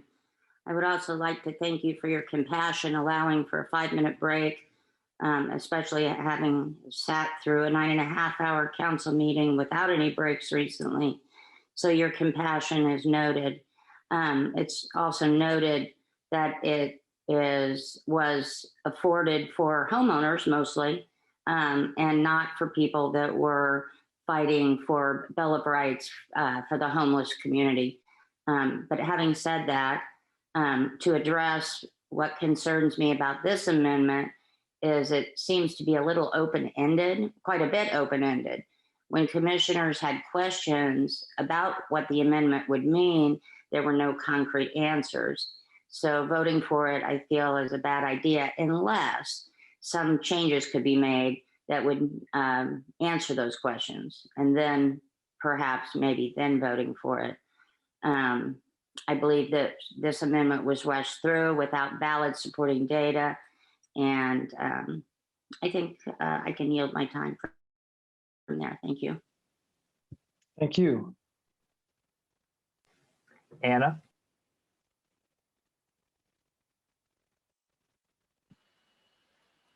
Hi, I just want to make a few points here at the end because this has gone on for quite a while. The core neighborhoods already have a significant balance of plexes and single-family homes. And I'm concerned that adding plexes will tip that balance in a way that's not good in general. And to other people's point, it's not going to create affordable housing. And I think it's important at this point to look at what's going to happen at the hospital site and all of that being developed with multifamily housing. And what about the Kmart site? And what about the proposal along Switchyard Park and along the Beeline? I think we have a lot of other possibilities for adding density and multifamily housing without contributing to an imbalance in the core neighborhoods that already do have a lot of plexes in them. So I appreciate being able to speak, and that's all I've got to say. Thank you. Anna, would you mind stating your full name for the record? I'm sorry. Well, here it comes. Anna Maria Mecca. Okay, thank you so much.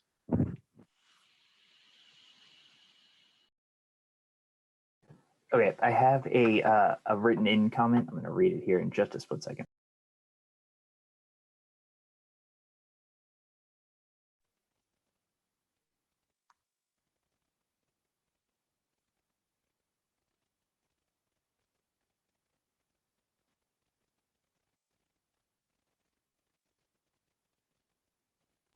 There we go. Sorry about that. This is from Dave and Linda Stewart.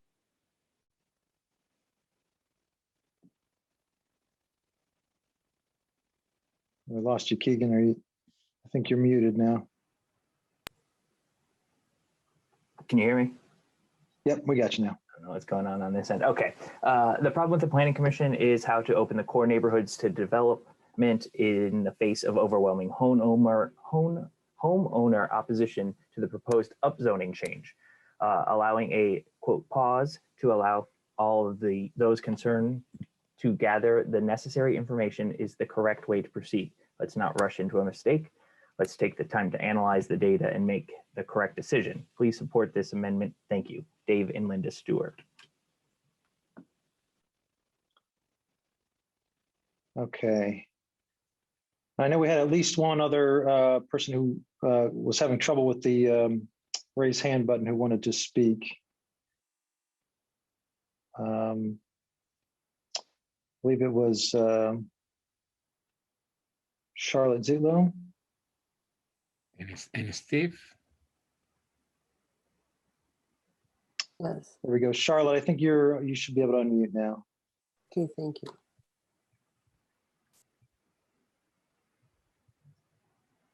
Oh, I think you're muted again now.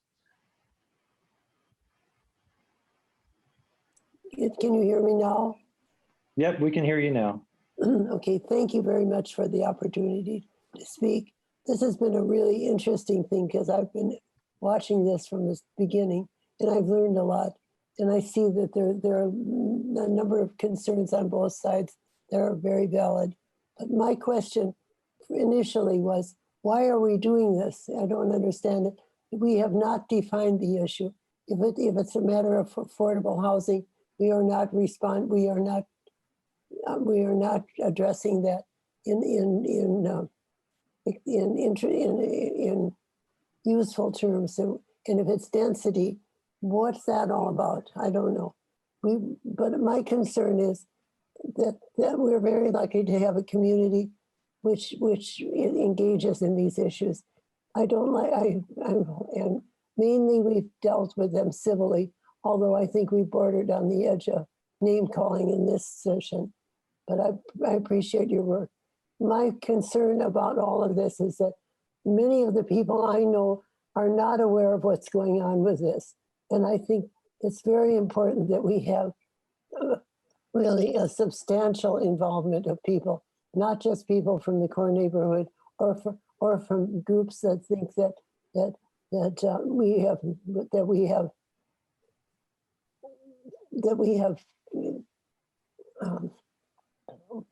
policies that are discriminatory or that are not.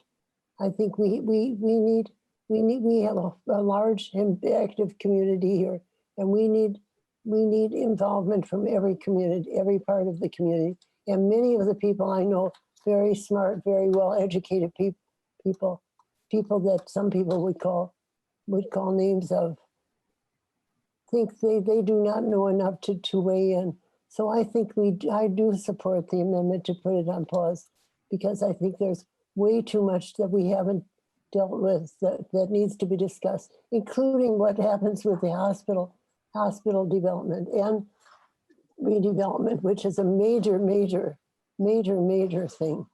Thousands of new units and millions and billions of dollars that are involved in changing the whole infrastructure issue is huge, as Jolie mentioned. We do not have sufficient infrastructure in the sewers and water mains downtown to maintain increased density. So these are all major issues. And as far as, and I've been here for over 50 years, and I've worked very steadily with people of low income, trying to find them housing, with women who've been abused, and trying to find them, to get them back on track economically. I know something about the community, and I don't think I'm sensorial. So I urge you strongly to support this amendment, to put it on hold, so that we can really deal with serious issues, serious data more effectively than we have thus far. Thank you. Thank you.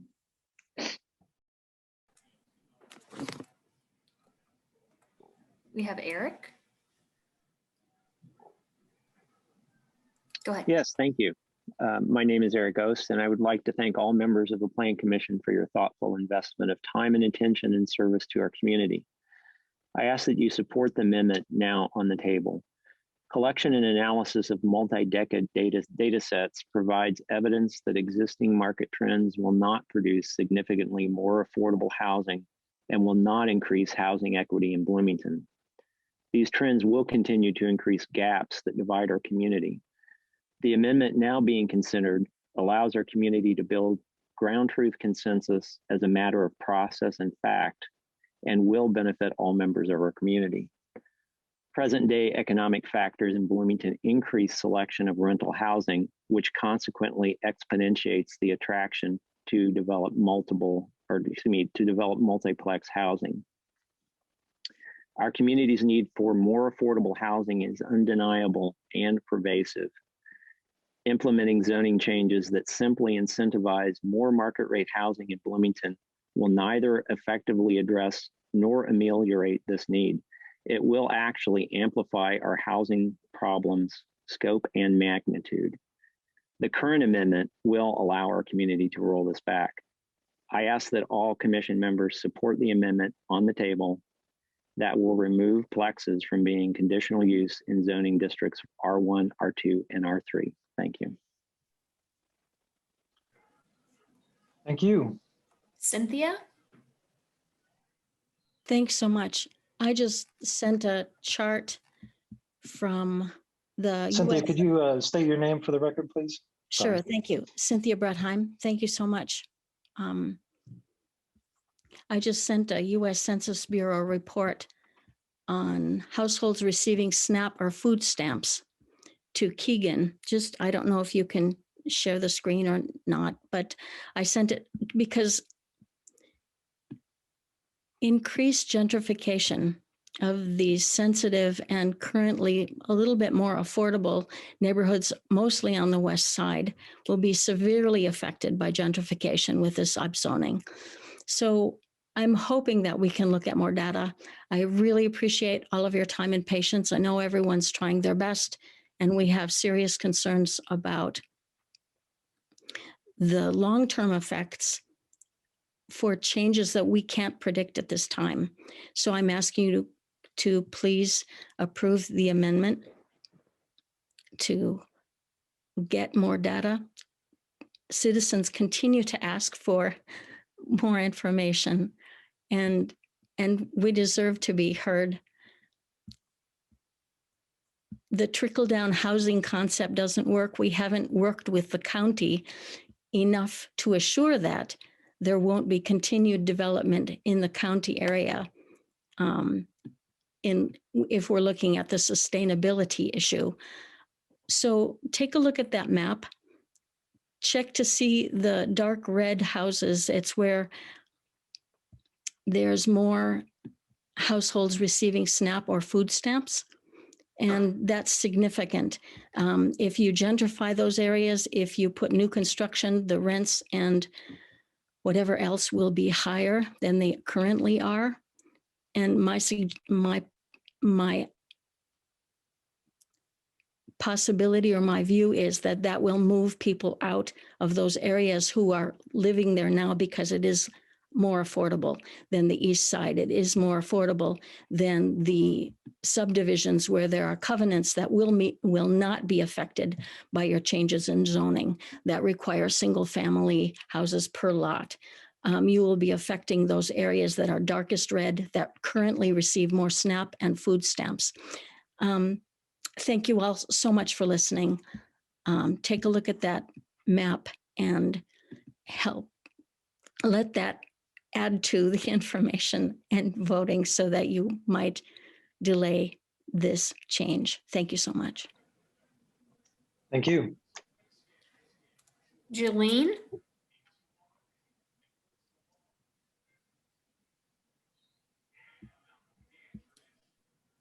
Yep, go yes, ahead. hi.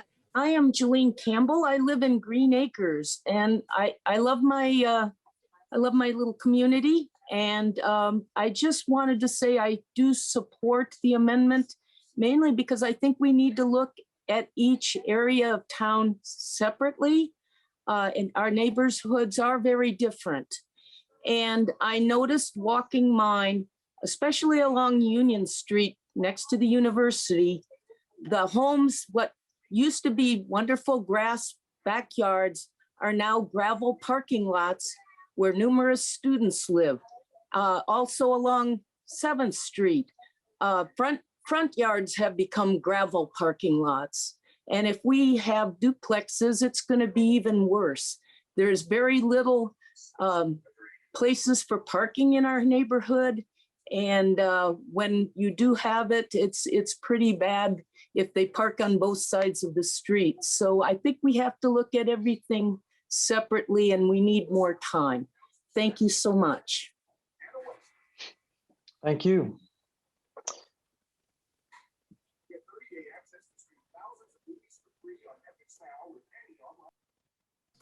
Sorry, just a second. Betty Rose.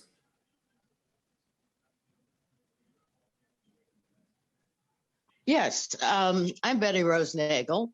I live in Elm Heights, and I want to drill right down close to a walk that I take regularly. I took regularly when I worked at the university, which is about 5 blocks away from where I live, and I now take it when I walk with my dog. I walk down an alley behind, that is to say, to the east of houses, some houses on Park Avenue near 2nd Street. It is very much a student neighborhood, and I would second the previous speaker on the subject of growing gravel rather than grass and trees and shrubs. There are 4 or 5 houses, maybe 6, that are rentals that have backyards graveled and always have 4 or 5 or 6 cars, and that's just in one block. The landlords that own properties like this perhaps don't know, perhaps don't care about things like bush honeysuckle or purple winter creeper that are invasives, and that homeowners who live in their homes and landscape their properties do know about. Very important for the pollinators that we are increasingly concerned about, the birds and the insects.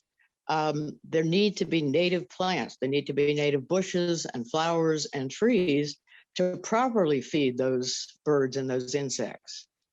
This is just one small block that I'm talking about and one little ecological niche, but it's something that is changed by having backyards that are gravel rather than some other kind of thing and some much more useful kind of thing to the environment. It's a different aspect of sustainability. And just to move on to the other two elements of affordability and diversity, that particular block and the blocks around there are not affordable really, because they're rented by the bedroom at something like $1,000 a pop. And in terms of diversity, they're largely undergraduate students. It's not fair to say they're only undergraduate students. There are graduate students, there are some young professionals, but the diversity, the demographic is largely 18 to 21. So I don't know that the proposed changes warrant, well, let me finish by stopping babbling and say, I'm speaking in favor of the amendment to pause, to consider things that everybody has been mentioning, the people both pro amendment and con amendment. We do need more data and drilled down kind of data, certainly neighborhood by neighborhood. I walk with my dog in Prospect Hill and in the near West Side and in Dole and in Elm Heights and in Bryant Park. Those are all wonderful neighborhoods and they're all wonderfully different. Thank you very much. Thank you. Thank you. I will say we do have another hand here I'll get to. If you know you want to speak, please just go ahead and raise your hand. We are approaching the time that Plan Commission has to end unless they vote not to. So we need to have an idea of when we need to take that vote. While you are considering whether or not you're going to raise your virtual hand, I will go ahead and read two comments. We received one from Kathleen Myers. She supports the amendment. We need more time to look at individual neighborhoods and better analyze housing need. And another comment from Joseph Newcomb. I, a resident of the near West Side, oppose this amendment and encourage commission members to vote against it. Okay, so now we are going to go to Tom Millen, and then we have one hand up after that. Thank you.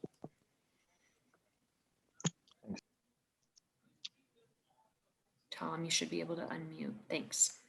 Okay. My name is Tom Mellon. I am a resident of Bryant Park neighborhood, and I agree with the amendment to examine things in more detail, especially when we're talking about infrastructure. I agree with what Joe Lee was saying earlier about drainage, but I also want to point out not just drainage, but plumbing, sewage, and also electrical power to all these various, if you're going to add plexes and so forth. So think about the strain to the local grid here too. So that's going to be an issue as well. So I am in support of the amendment to slow down, take a look at this in more detail and get more heads together on it. That's all. Thank you.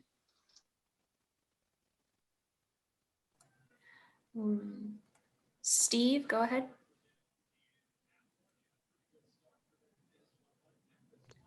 Sorry, I am sorry I missed you earlier. I've been cooking this evening, but I just wanted to say that I support the amendment, and I believe that we need more time to explore the opportunities for Bloomington and all the residents. And that's it. Thank you. Thank you. Okay, it looks like at this point we don't have any additional hands raised. I do have two more comments that were sent directly to me in the chat here from people who are having trouble that I'm going to go ahead and read. If you do still want to make public comment, please do raise your hand by clicking on the participants tab or the reactions tab, depending on your version of Zoom that you're using, and click the button that says raise hand. If you can't find that, just send a chat message to Jackie or Keegan or myself, and we'll recognize you. This first comment is from Riga Wood, who says, it is not the case that such zoning changes will not increase the supply of affordable housing in the area abutting the IU campus. Splitting a single family dwelling into two duplexes chiefly serves to increase the amount of rent that can be charged. So such changes serve to decrease rather than increasing the supply of affordable housing. Two, the neighborhoods within a mile circumference of IU Bloomington are uniquely vulnerable to commercial real estate pressures for this reason. Not long ago, this pressure led to the decline of affordable single-family housing in the area. That serious problem was addressed by zoning. Changing the zoning provisions now will predictably lead to the same problem addressed earlier. 3, city staff have not attempted to obtain or supply information Brad, about how much additional. I think Riga already commented today. So she can't did? have 2. Yeah, she was the 4th I'm sorry. to go. That's okay. Sorry, I should have stopped you sooner. I didn't realize. I'm sorry. Okay, I've got one more. Well, let me check first. And this one is from Joe Bollinger, who I don't believe did get a chance to speak. Don't recognize that name. Okay, so Joe Bollinger says, I strongly oppose this amendment. I've been a renter in Bloomington for 15 years, first as a graduate student, now as a professional. I've watched the prices for rental housing and real estate skyrocket. I believe that finding affordable rentals or finding affordable homes to buy has become increasingly difficult in this town. And the argument that we have plenty of housing is certainly not reflected in the market prices people like me are facing. The argument that new Plex units would be unaffordable is a time-limited view and a canard. I currently live in apartments that when they were built, they would have been top of the line, but today they're affordable, one of the few decent units that I can afford on a modest income. New Plex units will probably be expensive, but to say that the current single family housing is affordable is absurd. The fact that landlords will make money is a totally different issue than what renters are paying. Renters like me have not been well represented this evening.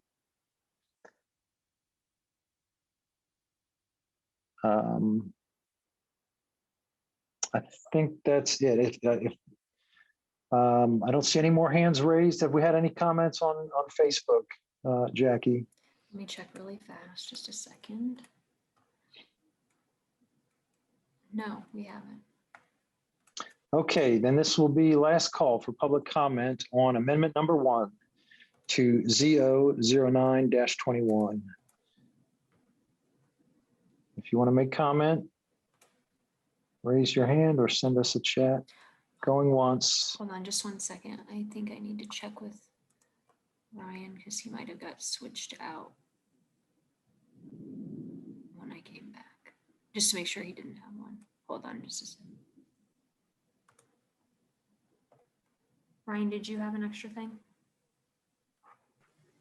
No, sorry. I was letting you know about Facebook. I got confused. Thank you. Okay. Well, that concludes public comment on amendment number 1. So we are now back to the commission.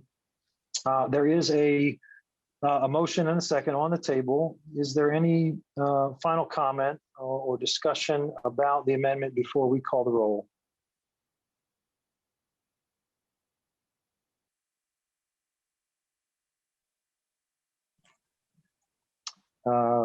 Commissioner Sandberg, go ahead.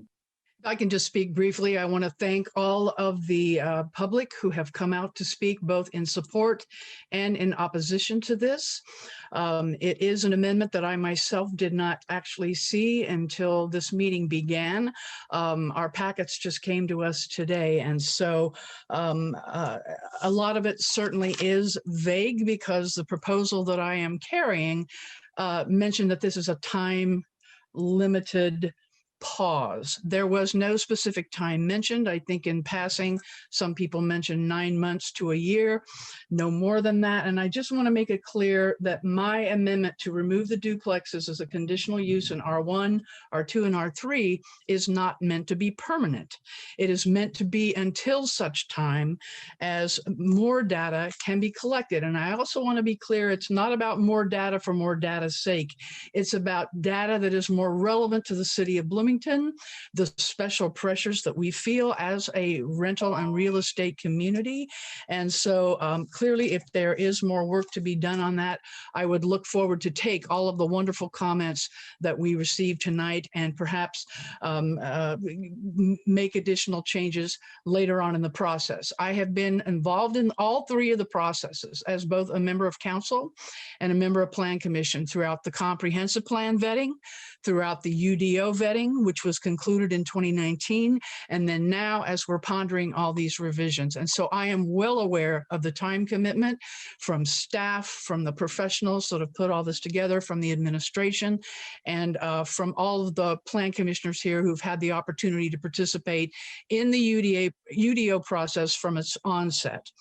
I am strongly convinced that many of the constituents that have reached out to me with respect to taking the pause have done so in good faith.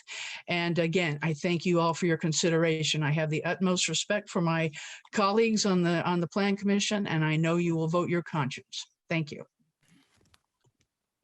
Thank you. Brad, can I make one clarification quickly, just because I think there's some confusing. Commissioner Sandberg did see this amendment because she submitted it. So I just want that to be clear so people don't think we wrote it and then assigned it to her. She submitted the request. I did not type it up and send it back until today. But this amendment is from her. So she did know the content of it in advance. Just sometimes people don't understand how amendments happen. So I just want to be clear. Thanks. Right. And certain, Jackie, that is certainly the case. But again, I was unclear as to the process and what was going to go first, second, and third until the meeting started. So thank you for that clarification. Brad, I want to jump in. This is Mike Rooker, City Attorney for the city and Staff Attorney for the Plan Commission. I have 9:26 p.m. now. I see some other folks who may want to make comments. If that's something we want to do beyond 9:30, the Plan Commission would have to vote to suspend the rules that the meeting ends at 9:30 p.m. That vote would have to be unanimous for the meeting to go beyond 9:30 p.m. And I think that might be appropriate at this moment as down to seconds here. So yeah, thanks, Mike.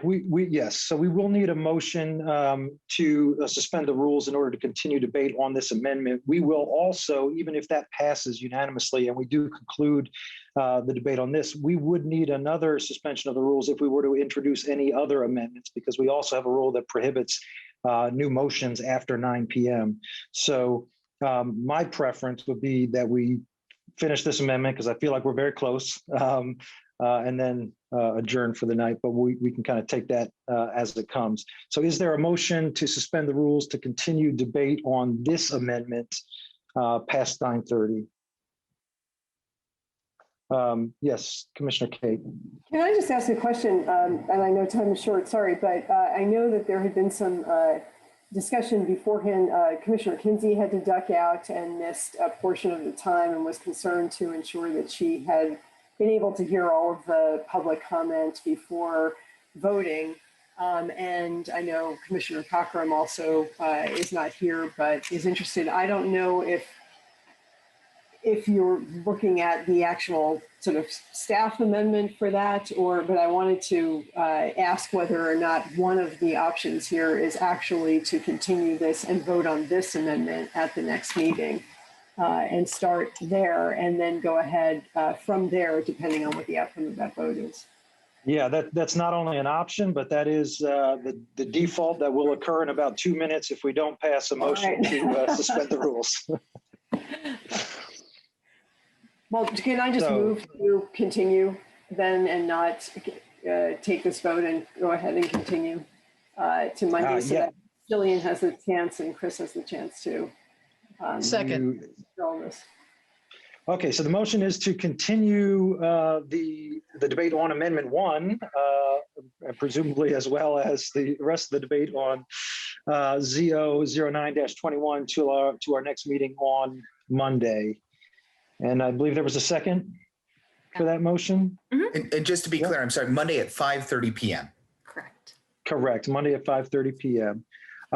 So just to clarify, we'll pick up if this motion carries, we will pick up at 5:30 with the commission final debate, final comments, and call the roll.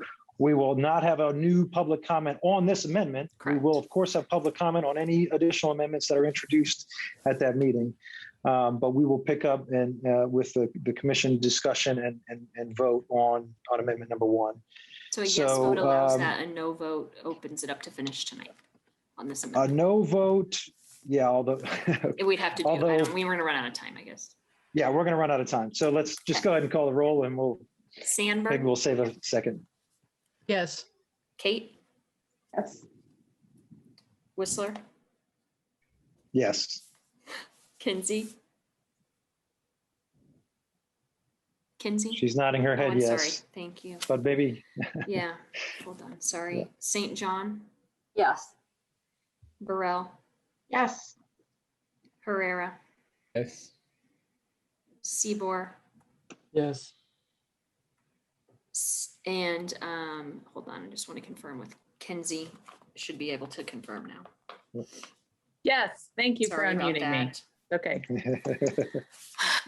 Okay. Okay, so yes, so the debate is continued, and that means that this meeting is adjourned. So thank you all for your patience and your thoughtfulness. Again, we'll pick up Monday at 5:30 and wrap up consideration of this amendment. We then have two more amendments that have already been submitted that we will consider on Monday as well. So we didn't quite make it through one tonight.